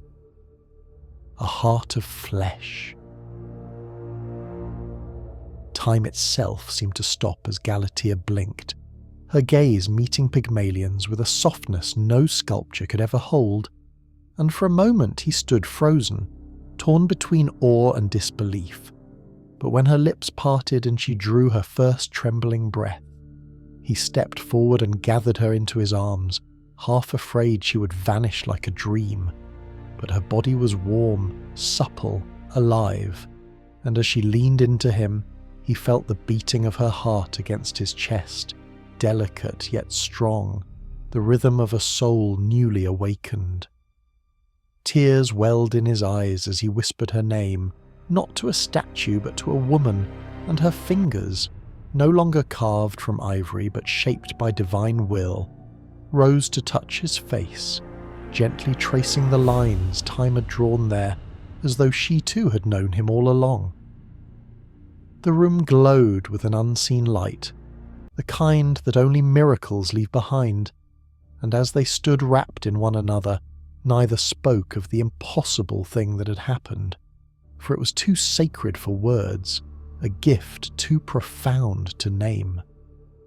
She did not question who she was or how she'd come to be. She only looked at him with quiet understanding, as though the love he had poured into every chisel stroke had given her not just form but memory, not just beauty but feeling. And in her gaze Pygmalion saw the reflection of all he had longed for, not a dream, not a work of art, but a living soul who had heard his silent prayers and now loved him in return. The gift of love fulfilled.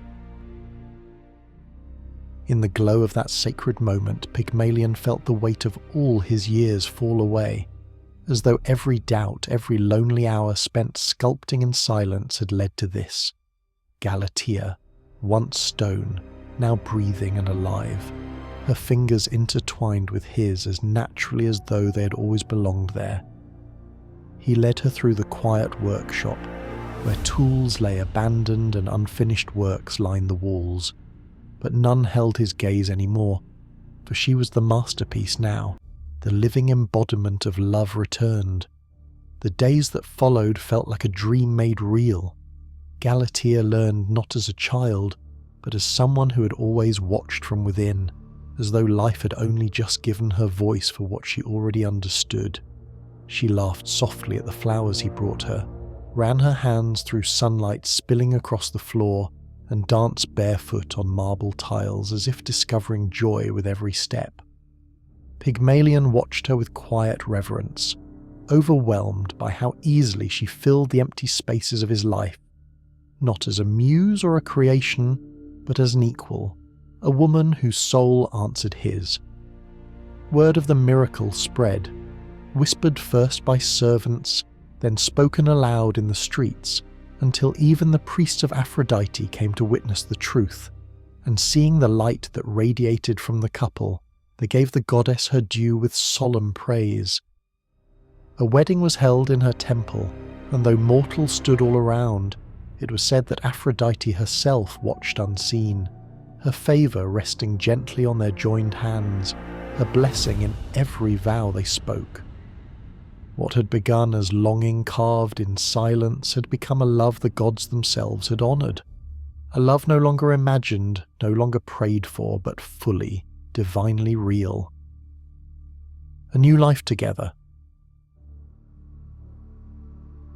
With Aphrodite's blessing woven into the very threads of their union, Pygmalion and Galatea began their life together not as sculptor and statue, but as husband and wife, partners in a love born of longing and sanctified by the divine.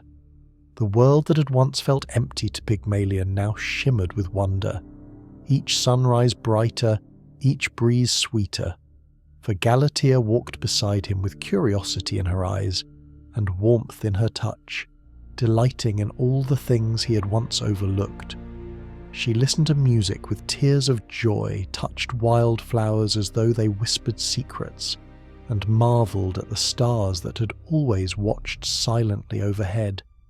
Pygmalion, once withdrawn and weary of the world, found himself smiling more, laughing freely, speaking to friends again with a joy they had never seen in him before. No longer consumed by his search for perfection, he put aside his tools for a time, choosing instead to live, to love, to explore the world not in marble but through her eyes.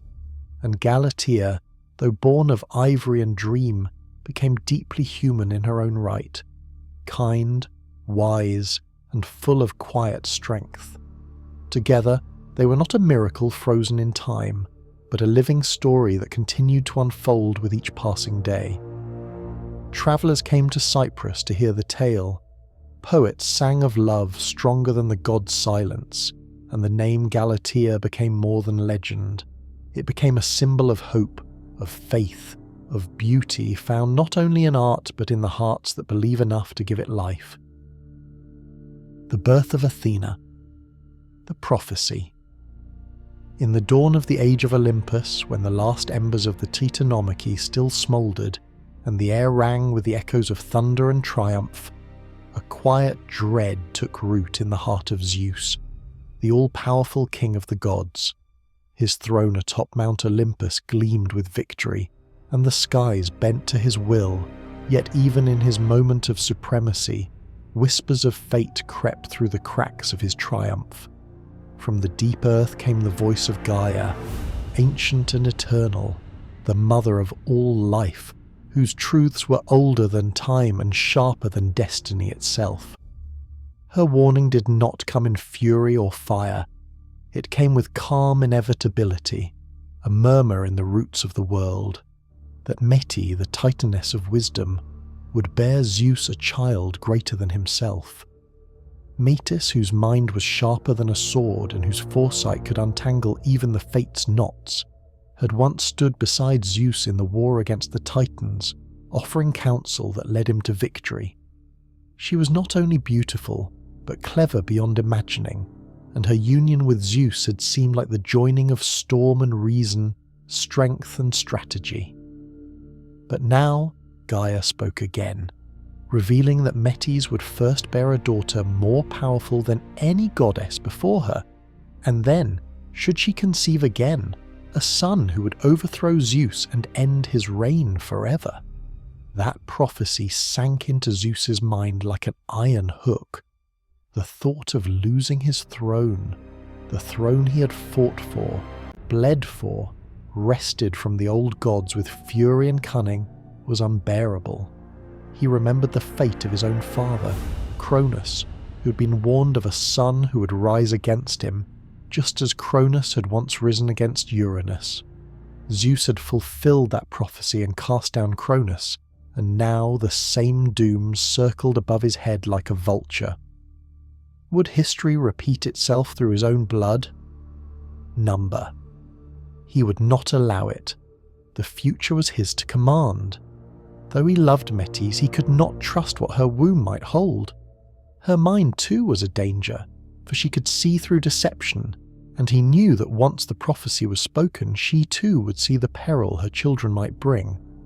And so, brooding and calculating, Zeus began to forge a plan not out of rage, but out of terror disguised as resolve. He could not kill Metis, for she was immortal, and even death could not undo fate.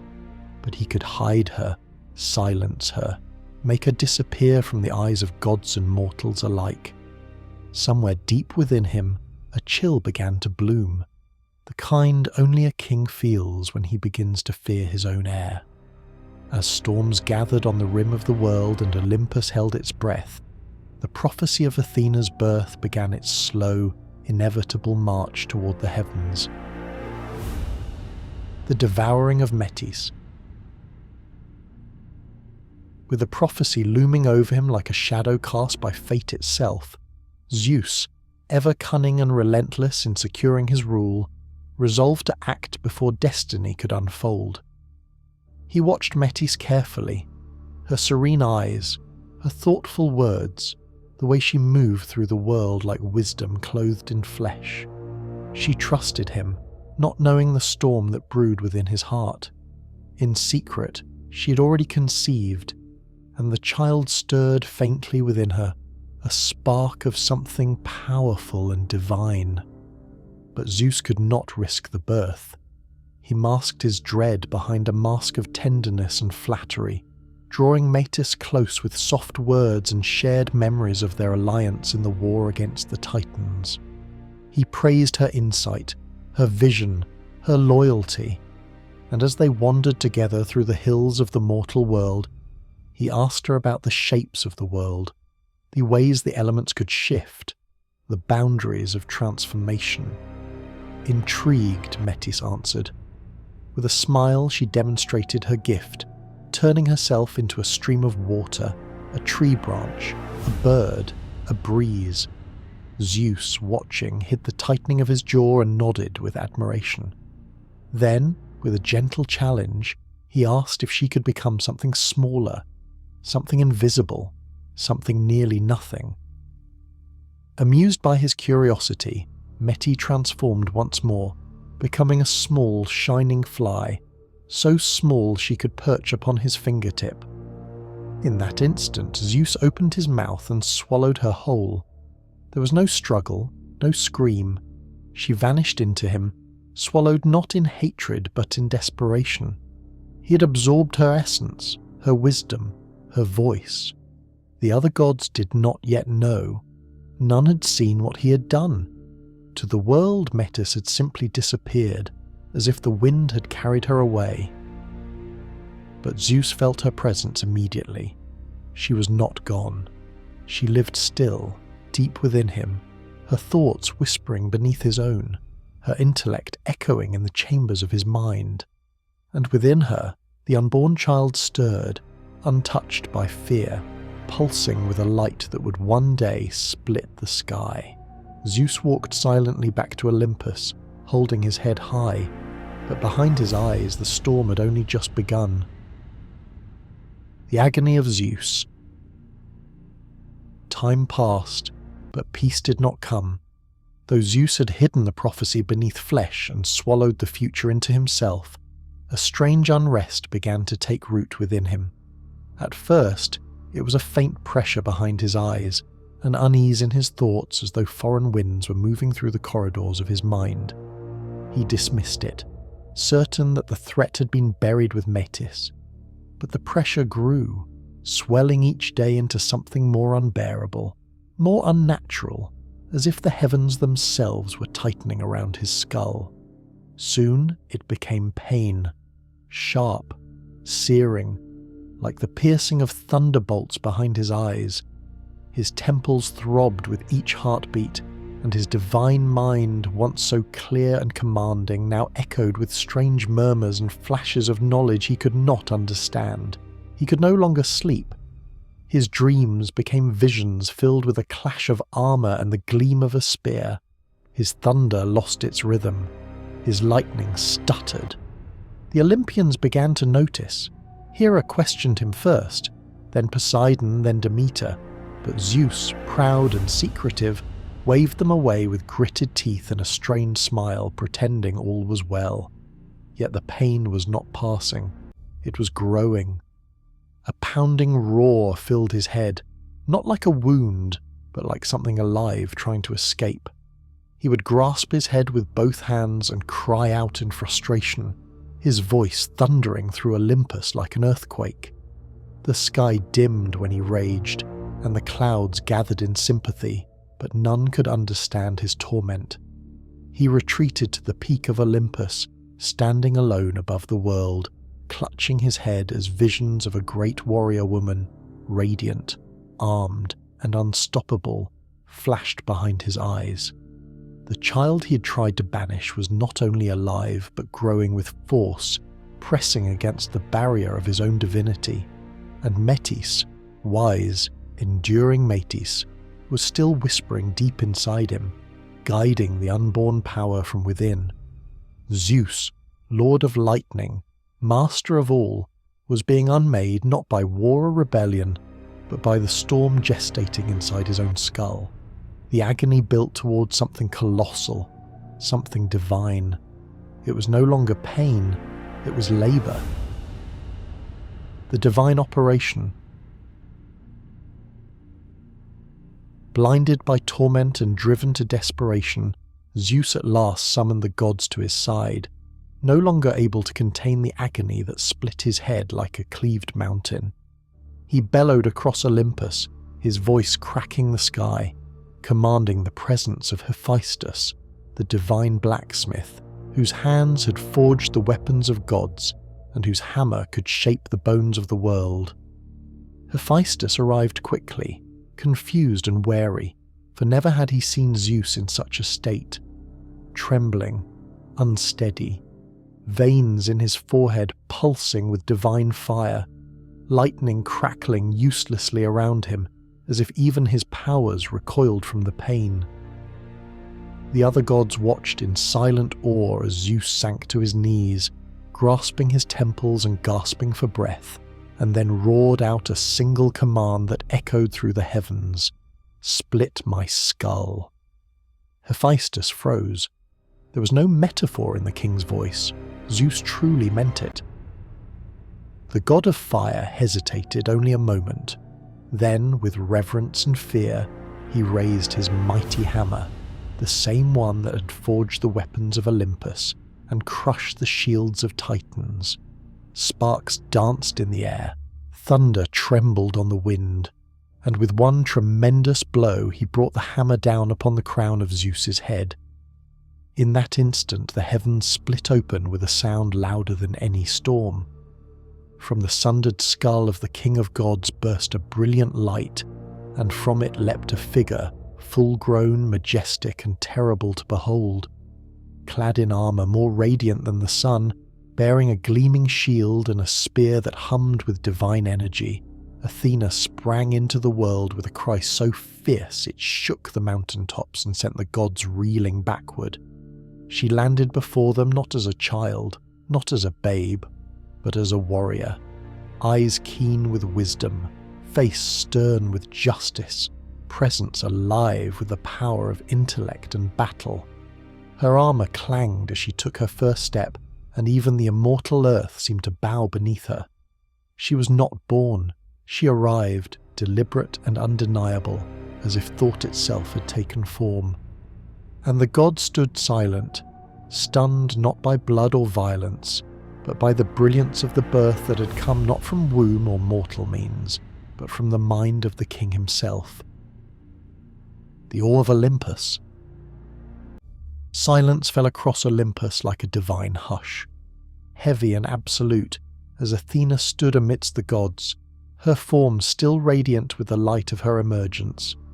Her eyes, grey as stormlit skies, moved across the assembly not with arrogance, but with an ancient inherited knowing, as though she'd been watching them from behind Zeus's eyes long before her body took shape.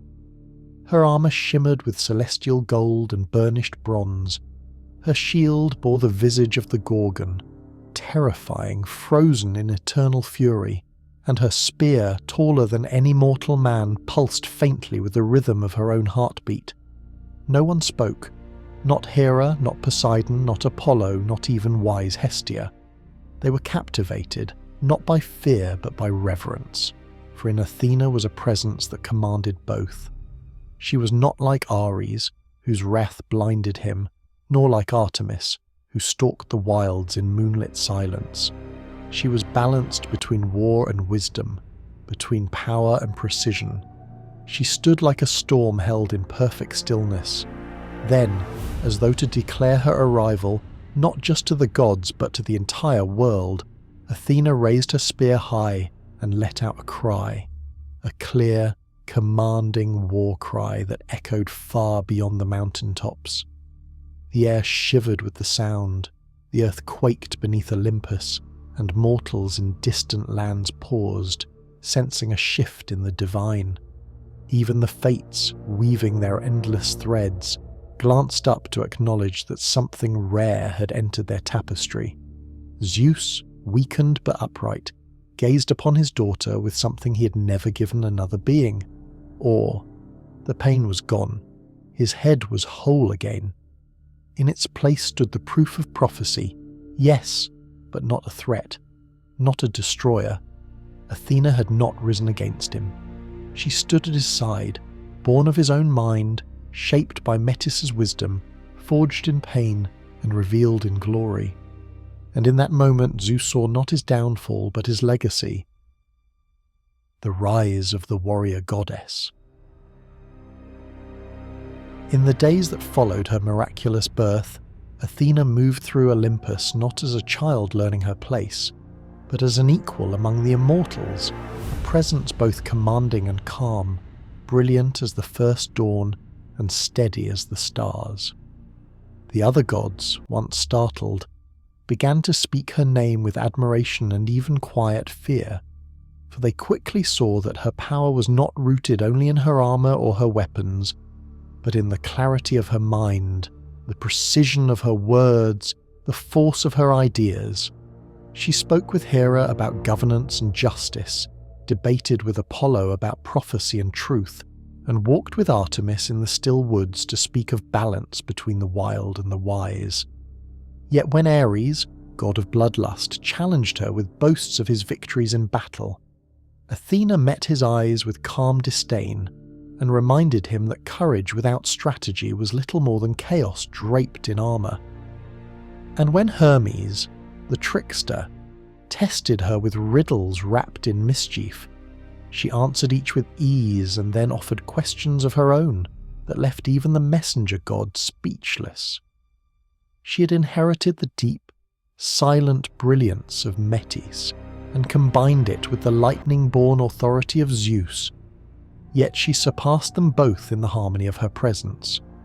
Unlike the gods who revelled in extremes, Athena embodied the golden mean, thought fused with action, strength tempered by judgment.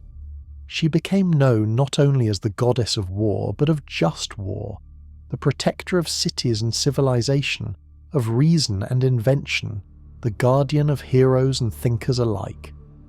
Mortals across Greece began to whisper her name with reverence. Artists carved her image into stone, and warriors prayed for her blessing before battle, not to gain fury, but to gain focus. She did not demand temples. People built them in her honour out of admiration. And when a great city on the peninsula sought the favour of a divine protector, both Poseidon and Athena stepped forth to offer their gifts. The sea god struck the earth and summoned a saltwater spring, but Athena touched the soil and brought forth the olive tree, symbol of peace, wisdom, nourishment, and enduring strength. The people chose her, and the city was named Athens, a place that would echo her values for centuries to come. In Olympus, Zeus watched with pride, no longer haunted by the prophecy that once filled him with dread. Athena had not come to unseat him.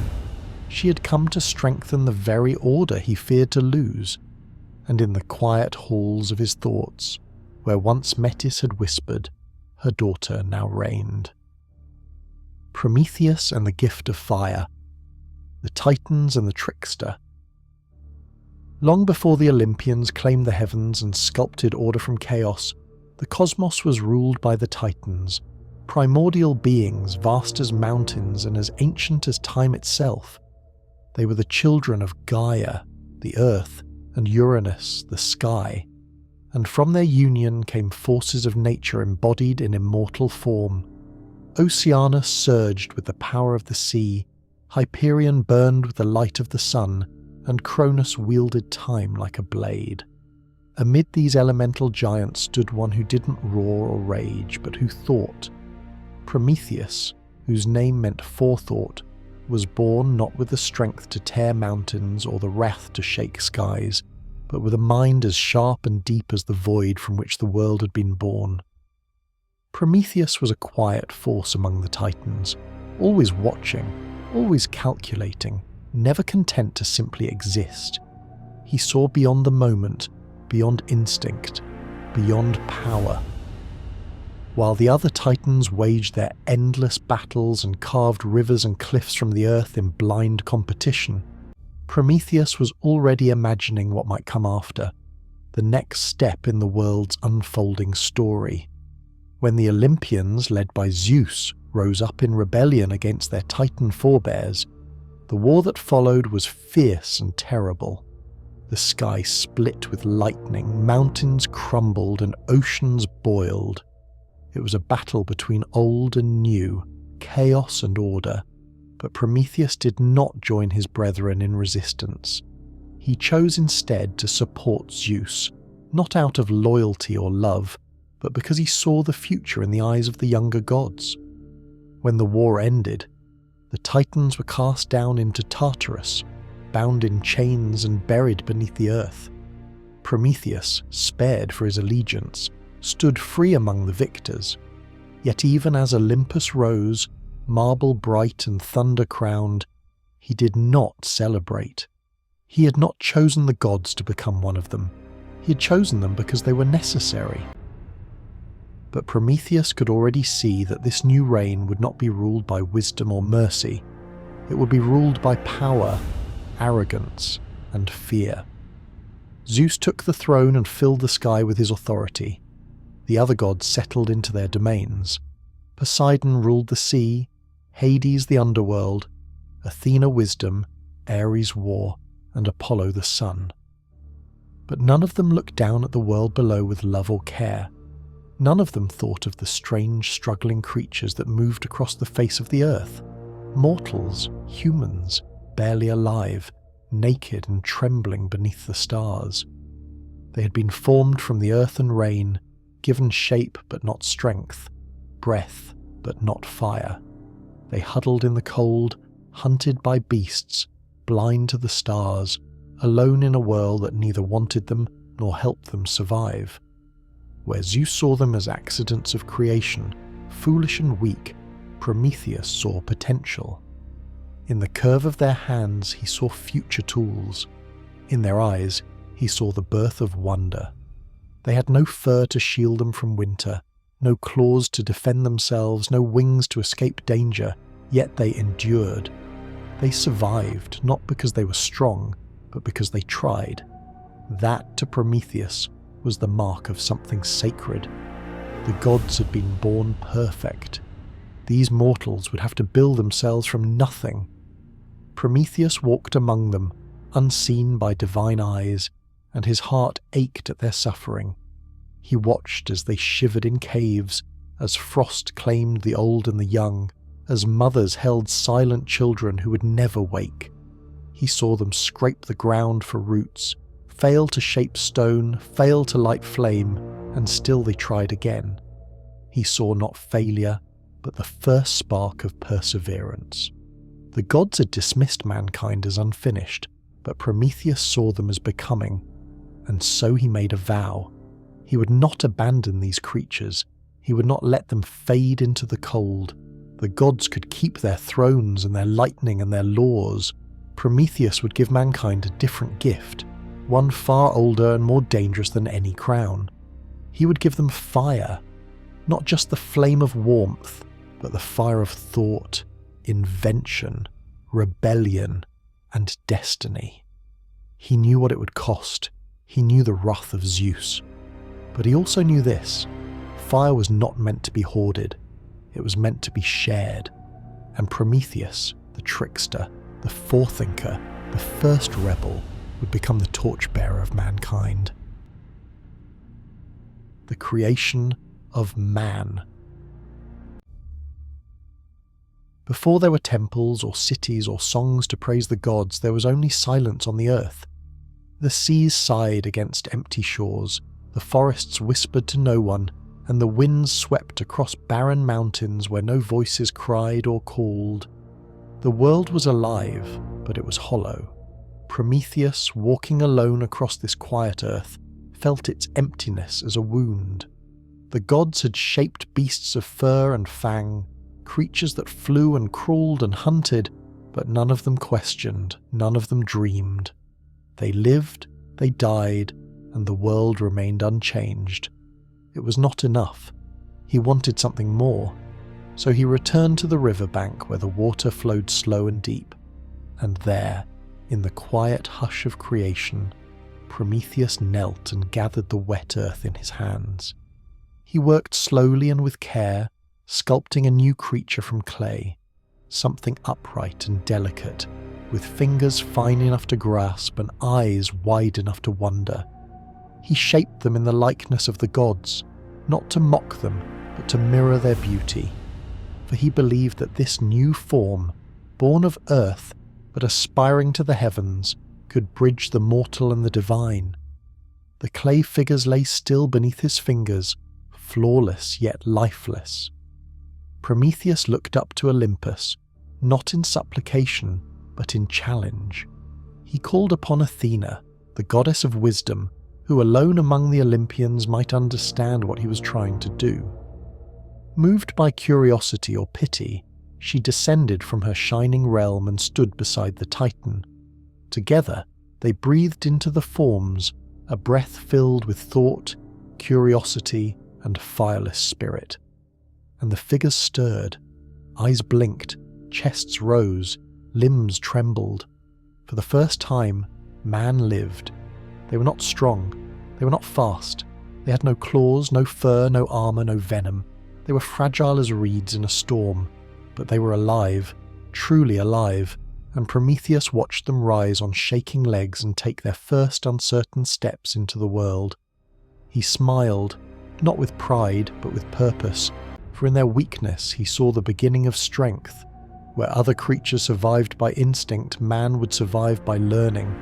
Where others followed cycles, man would shape new paths.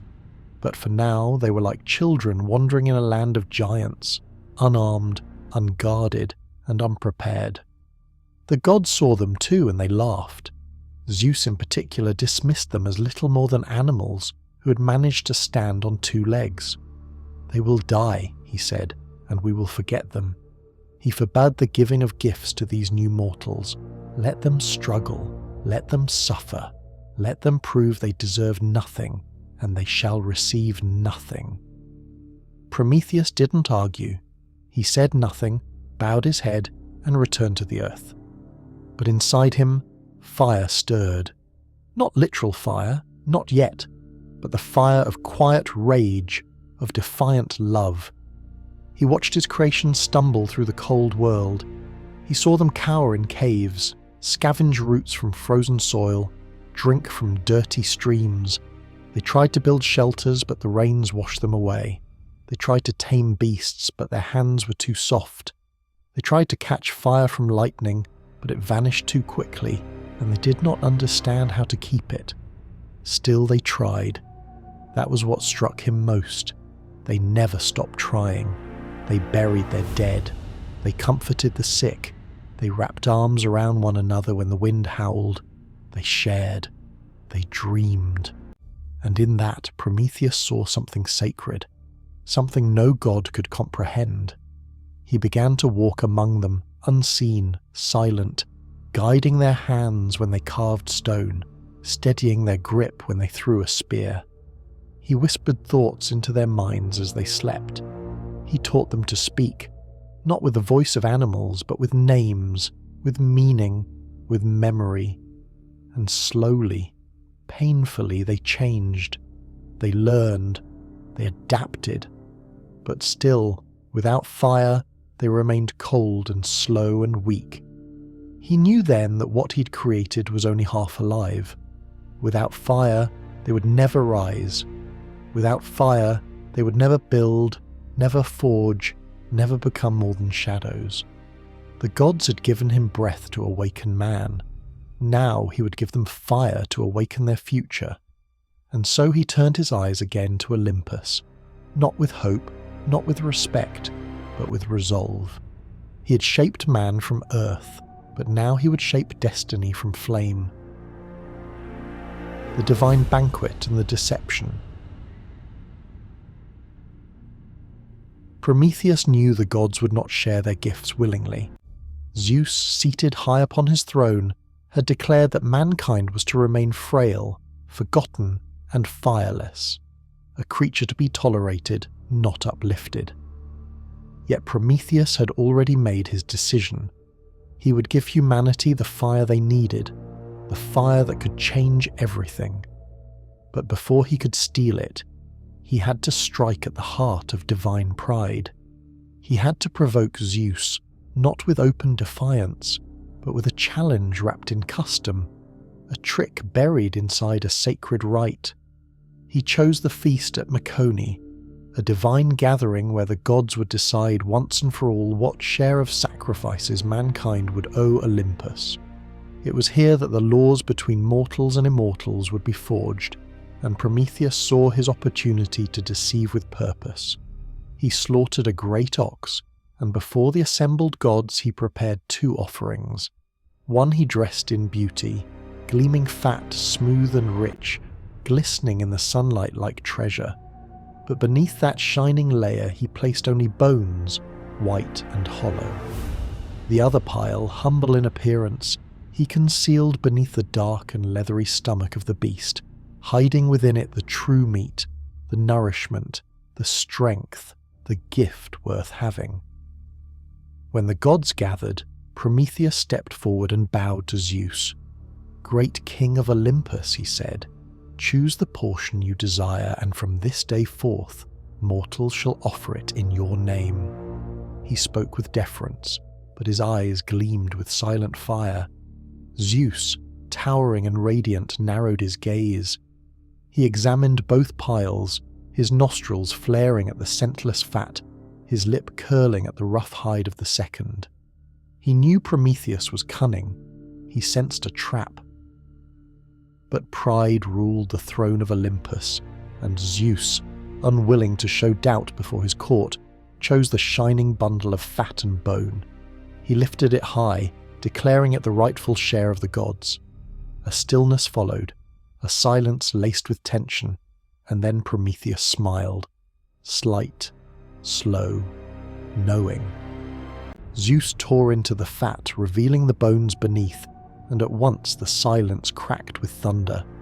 The king of the gods had been fooled, and worse, he had been fooled in front of all Olympus.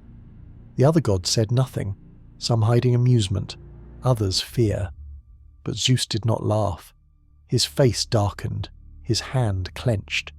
He turned his gaze not upon the pile of bones, but upon Prometheus. The Titan did not flinch.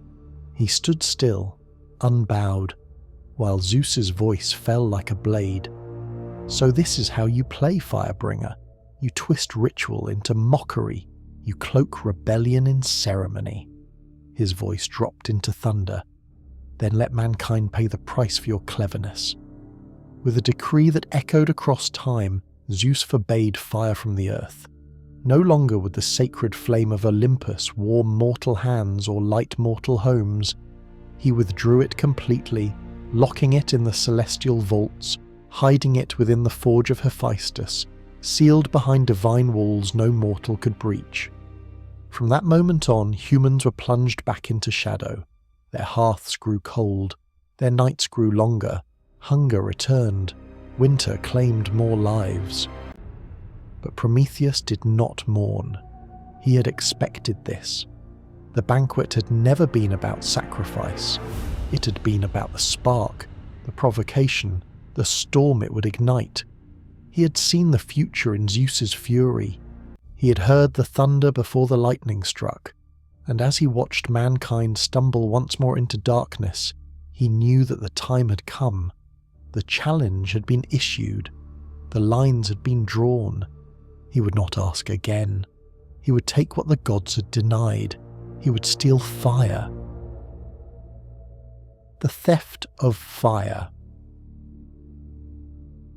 Night had fallen across the mortal world, heavy and absolute. Without fire there was no warmth, no light, no protection, only the sound of wind scraping over stone, of children crying in the cold, of beasts prowling in the dark. Humanity huddled in fear, helpless against the elements, and above them, distant and untouched, Olympus glittered with divine flame. There, in the heart of the gods' domain, fire burned eternally, pure, golden, sacred. It danced in braziers and roared in the forge of Hephaestus. It lit the halls of Zeus and flickered at the edge of the thunderclouds. But none of it belonged to man. None of it would ever be offered freely. Prometheus watched from the edge of the sky, silent and still. He had waited long enough. Zeus's decree had been final. The gates of Olympus sealed tight. But Prometheus had never bowed to finality. What the gods refused to give, he would take. What mankind needed, he would steal. He chose his moment carefully in the darkest hours of the night when even Olympus slumbered. Cloaked in shadow, he climbed the sacred slopes in silence, passing the nymphs of cloud and air, evading the eyes of watchful sentries, his movements fluid and sure.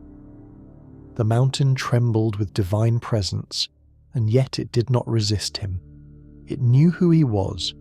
He was not a stranger to these heights. He had once helped build this realm, once whispered strategies in Zeus's ear during the war with the Titans. But now he came not as an ally, nor a guest. He came as a thief. At last he reached the forge of Hephaestus, a place carved into the mountain itself, where hammers rang and sparks leapt endlessly into the heavens. Within, the flames glowed brighter than the sun, licking the bronze walls and roaring with ancient heat. Prometheus stepped inside, fearless. The god of the forge was not there, and even if he had been, Prometheus would not have turned back. He approached the flame, pure, white-hot, divine, and from his cloak he drew a stalk of fennel, hollow and fibrous, chosen for its ability to carry heat without burning. With one swift motion, he reached into the fire and trapped a living ember inside the stalk. It pulsed like a heartbeat, glowing through the green stem with a light that had never touched mortal skin. He turned and descended the mountain without hesitation. Behind him, Olympus remained undisturbed, for now. The flame had been stolen, but the gods did not yet know. There was still time. Prometheus reached the world of men as dawn approached, and he found them curled in the dark, broken by cold and despair. Without a word, he stepped into their midst and knelt beside a patch of dry earth. He placed the fennel stalk upon the ground and cracked it open. The ember spilled out like a secret revealed, and instantly the dry grass hissed and smoked. Flames licked upward, small at first, then brighter, bolder. Fire, real fire, danced before human eyes for the first time. They gasped. They reached forward, and when their hands met heat instead of cold, light instead of dark, they wept. Prometheus showed them how to feed it, how to breathe life into it, how to guard it from wind and rain. He showed them how to cook their food, to boil their water, to harden their tools. He taught them to use it not only for survival, but for transformation. The world changed that day. Smoke curled into the sky from 100 new hearths. Shadows fled from cave mouths. Night lost its terror. Humanity stood taller, thought deeper, dared more. Prometheus stood among them and watched the flame catch and spread. He saw the light reflected in their eyes, saw wonder turn to understanding, understanding into strength, and he smiled, not with triumph, but with fierce joy. He had broken the law of gods, but he had kept his promise. Far above, the wind shifted. Olympus stirred. Zeus would know soon. The thunder would come. But Prometheus did not hide. He did not run. Let the storm come. The fire was lit, and it would never be extinguished. Mankind's rise. The fire had come like a miracle, a spark in the void, and with it, the world awakened. No longer did humankind tremble in the shadows. Where once they huddled in silence and fear, now laughter echoed through caves and across riverbanks. They gathered around new hearths, gazing into the flames as if they stared into the eye of a god, and in the firelight they began to see themselves differently. Not as prey, not as dust, not as afterthoughts of creation, but as something rising, something changing. Prometheus had given them more than heat and light. He had given them the power to shape their own destiny. With fire came transformation. The raw meat that had once sickened them now sizzled over the coals, filling the air with scent and strength. Ice no longer claimed their bones in the dead of winter. The night, once absolute and cruel, grew softer beneath the glow of flame. Children lived who once would have died. Mothers and fathers told stories, no longer only of fear but of courage, of gods, of hope, of a titan who had defied heaven. And they built. They took rock and fire and learned to forge. They struck metal, first clumsily, then skillfully, and shaped it into knives, ploughs, axes. With fire they baked clay into vessels to store grain, lined huts with hardened walls, seared wounds closed to save lives. They carved tools from bone and hardened them in flame. Fire had become more than a gift. It was now a teacher, a forge not only of materials but of minds. Where once they looked to the stars and felt small, now they looked up and wondered. They began to ask. They began to learn. Prometheus watched them from afar, hidden from both mortals and gods, and what he saw made his heart burn brighter than any forge. His creation had taken the first step. They no longer merely survived, they lived. They no longer only endured, they imagined. Their speech grew richer, their hands quicker, their thoughts deeper. Art began to bloom, paintings on cave walls, carved idols of gods both feared and beloved, chants and rhythms echoing into the sky. But with fire also came power, and power is never silent. Mankind grew bold. They pushed boundaries. They tamed animals, cleared forests, crossed rivers. They fought, not only beasts but each other. For the fire that made bread and tools could also make weapons and war. The gift had its cost, yet Prometheus did not regret it, for he had not given them perfection. He had given them the chance to choose. That was what Zeus had feared, not the flame itself, but the will it awakened. Above, Olympus watched. Zeus saw the smoke spiraling from villages, saw the orange glow against midnight hills, saw mankind growing, not into obedient worshippers, but into something else, stronger, bolder, more dangerous. His silence turned heavy.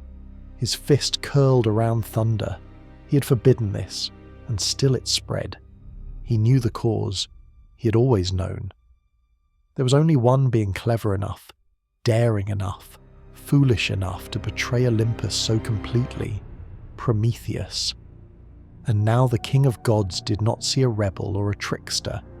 He saw a traitor who had stolen the divine and lit a fire against the throne of heaven. Zeus's fury simmered like magma beneath the clouds. Mortals had fire. They had thought. And Prometheus had delivered it all with a smile. The punishment would come. It would be eternal. It would be unforgettable. He would strike not only at the Titan, but at the very heart of humanity. The lesson would be written in blood and pain. Yet far below Olympus, in the quiet glow of a growing village, a child stared into the flames and whispered a story of a god who had loved them, who had walked beside them, who had given them fire, and the flame danced in the eyes of the future. Zeus's terrible revenge.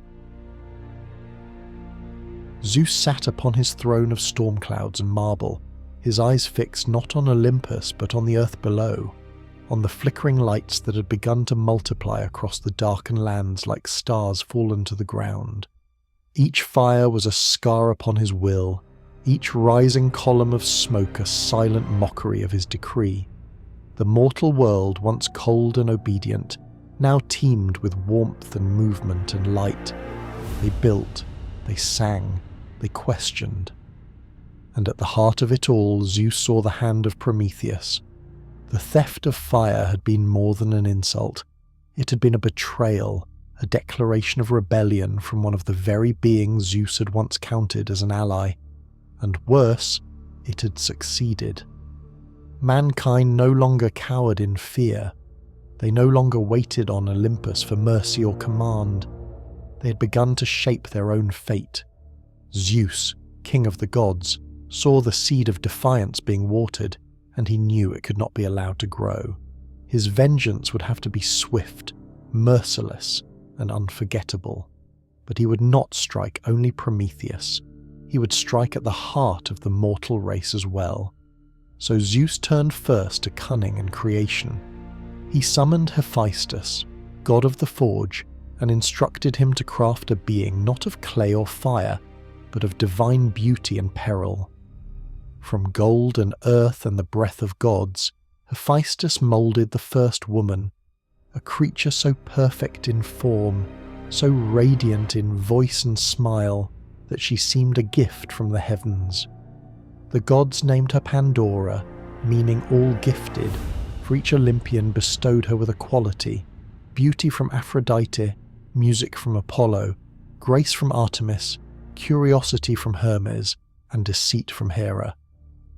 But beneath these gifts was a deeper design, a curse disguised as a wonder. In her hands they placed a jar, sealed, mysterious, and forbidden. She was told nothing of its contents, only that it was never to be opened. Then, guided by divine will, she descended to the world of men, and was given as a bride to Epimetheus, Prometheus's brother. Though Prometheus had warned Epimetheus never to accept a gift from Zeus, the beauty and sweetness of Pandora overwhelmed reason. Epimetheus accepted her gladly, and for a time, peace reigned. But curiosity, the most potent gift of all, stirred within Pandora's heart.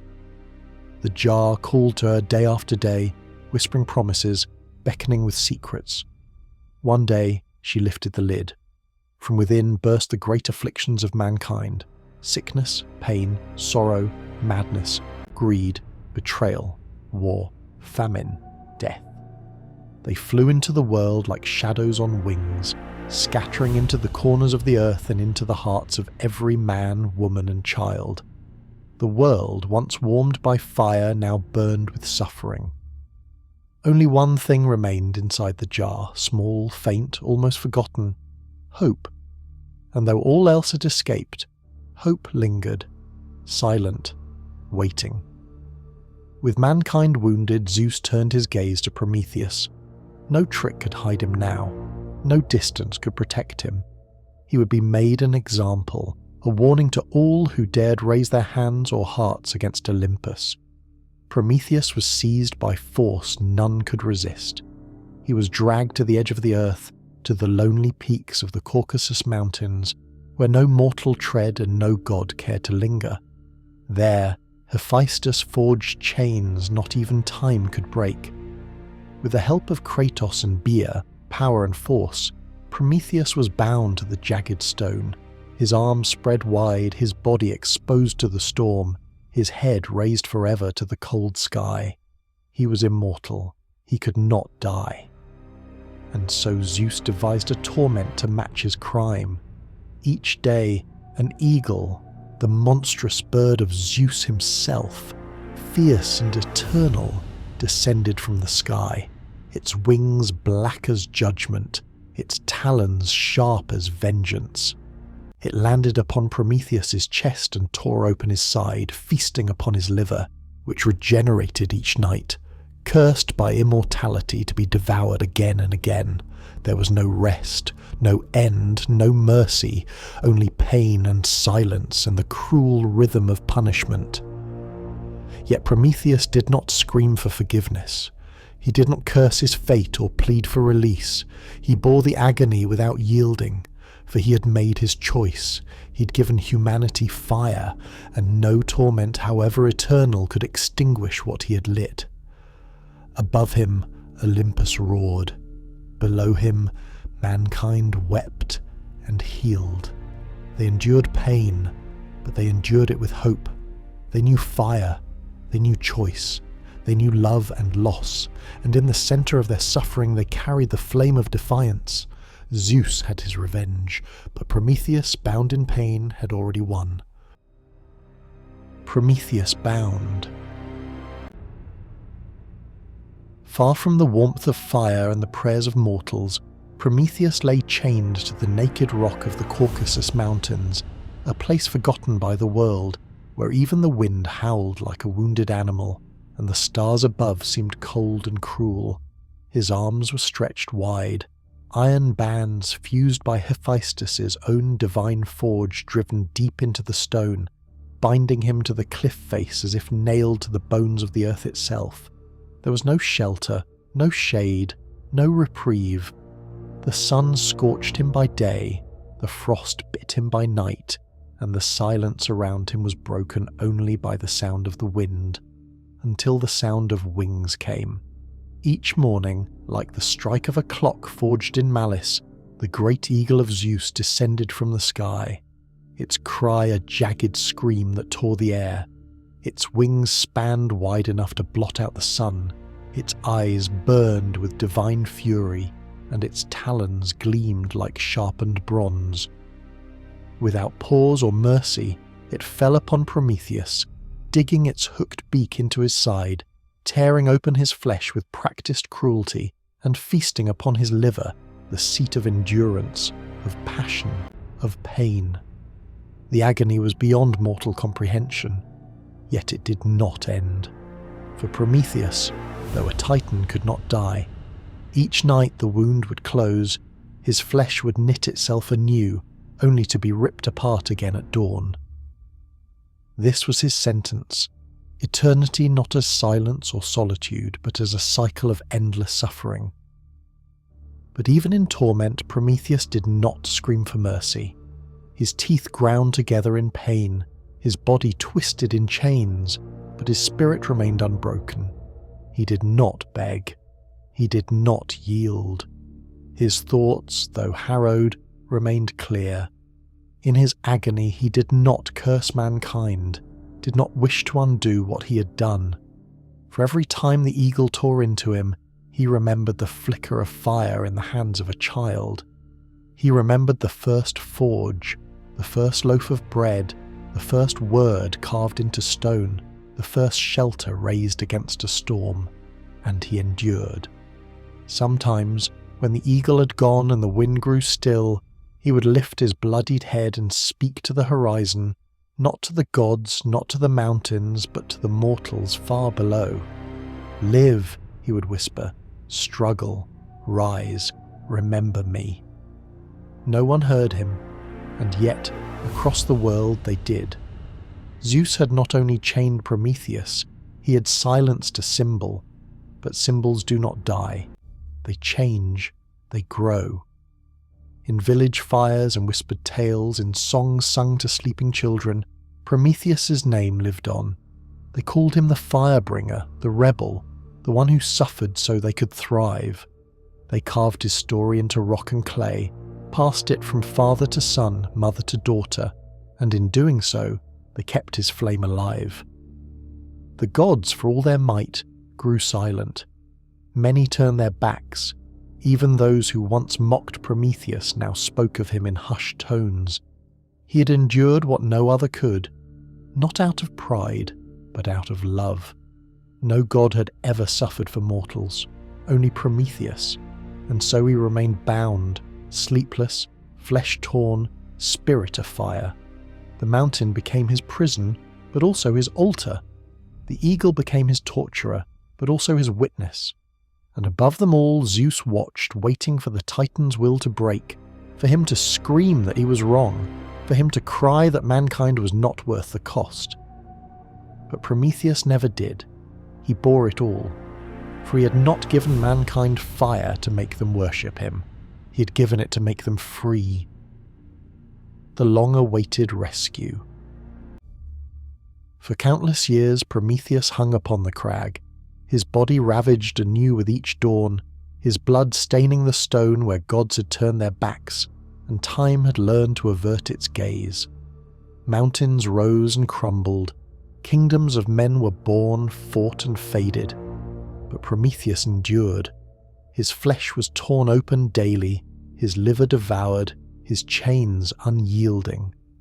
Yet his eyes never dimmed, his silence never cracked into submission. He was pain made immortal, but within that pain burned a deeper fire than any the gods could extinguish. Defiance, faith, and the memory of every fire-lit face of man. The gods above no longer spoke of him. Zeus, though still mighty, rarely mentioned the bound Titan. Olympus had grown tired of the tale, but fate had not forgotten, and fate, ever weaving its threads, had planted the seed of deliverance in the very bloodline of Zeus himself. Born of a mortal woman and the king of the gods, there came into the world a hero unlike any before him. Heracles, lion slayer, labour-bearer, breaker of beasts and bonds.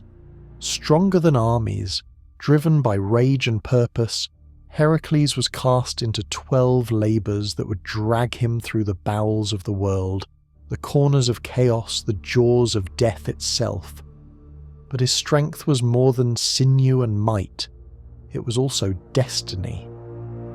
One of his final labours carried him east, far beyond the borders of civilization, into the forgotten lands where the sky scraped the earth and silence ruled the peaks. There, he came upon the desolation of the Caucasus, a place untouched by warmth or song.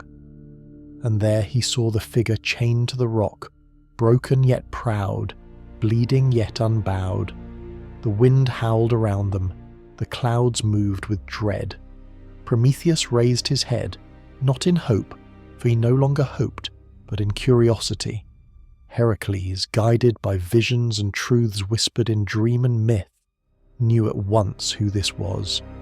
He saw the shackles that no mortal could break, the flesh that healed without rest, the wounds that had outlived empires, and he understood. This was no enemy of Olympus, this was a martyr of mankind. As the sky darkened and the familiar screech split the heavens, the eagle descended once more, claws wide, beak open, hunger eternal. But it never reached its target. Heracles raised his bow, strung with the sinew of beasts and carved from the wood of sacred trees. He notched a single arrow, barbed, silent, guided by justice, and loosed it skyward. The arrow flew swift as lightning, struck true, and pierced the eagle through its heart. It screamed once, a sound of surprise more than pain, and then fell. For the first time since the sentence had begun, the bird didn't rise again. The wind paused, the mountain exhaled. Prometheus looked into the face of his rescuer and said no word. He didn't need to. Heracles approached, took hold of the divine chains, and pulled. They did not yield. So he wrapped his hands around them, and with a roar that echoed through valleys and heavens, shattered them one by one. The bonds that gods had forged cracked like brittle bark beneath mortal resolve. The Titan collapsed to his knees, the weight of freedom as sudden as the loss of pain. He was free. Heracles helped him rise, and though Prometheus's body bore the scars of ages, his spirit stood untouched. He turned his gaze to the sky, not in hatred, not in triumph, but in quiet, burning clarity. Zeus would know, Olympus would see, but there would be no vengeance. Prometheus did not climb the mountain to strike back. He had already won the war, not through wrath, but through endurance. For in every corner of the earth, fire burned. It baked bread, it lit lamps, it melted iron and moulded cities. In every home, every hearth, every spark struck from stone, mankind bore his legacy. He had not asked for worship, he had not asked for reward, he had only asked that they rise, and now, unchained, he would walk the world that his sacrifice had saved, not as a god, not as a rebel, but as the flame that could never be extinguished. The eternal flame of defiance. Prometheus, no longer bound to stone and torment, stood at the edge of the world where once he had screamed into the wind, and he looked down upon the vast earth he had suffered for. He saw the hills and rivers where mortals now thrived, the fields they tilled, the cities they built, the ships that cut across the seas with sails stretched like wings. He saw the forges glowing deep in mountain valleys, where men bent fire to their will and shaped the bones of the earth into tools and wonders. He saw towers rising where once there had been caves, heard music and language flowing where once there had only been silence and groans. Fire crackled in every corner of the world, no longer divine, no longer forbidden, but human, utterly and completely. And in every flicker of flame, Prometheus lived. His name had become more than memory. It had become myth, and more than myth. It had become symbol. Not of suffering, though his suffering was sung. Not of punishment, though his torment had been legend. But of resistance, of the spark that refuses to die, of the light that endures beneath shadow, wherever people dared to think for themselves, wherever they defied fate, wherever they created, struggled, questioned, or stood against tyranny, there Prometheus burned, not in body, but in spirit, in story, in firelight reflected in unbowed eyes. The gods, for all their thunder and glory, had never created anything that grew. They ruled, they demanded, they punished. But Prometheus had believed, not in perfection, but in potential, not in obedience, but in choice, and for that belief he had given everything, his place among the immortals, his peace, his freedom, his flesh, and yet he had not wavered. Not once.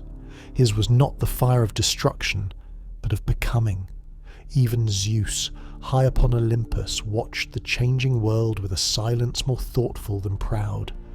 The fire had not brought about chaos as he had feared. It had not unmade the world, it had reshaped it.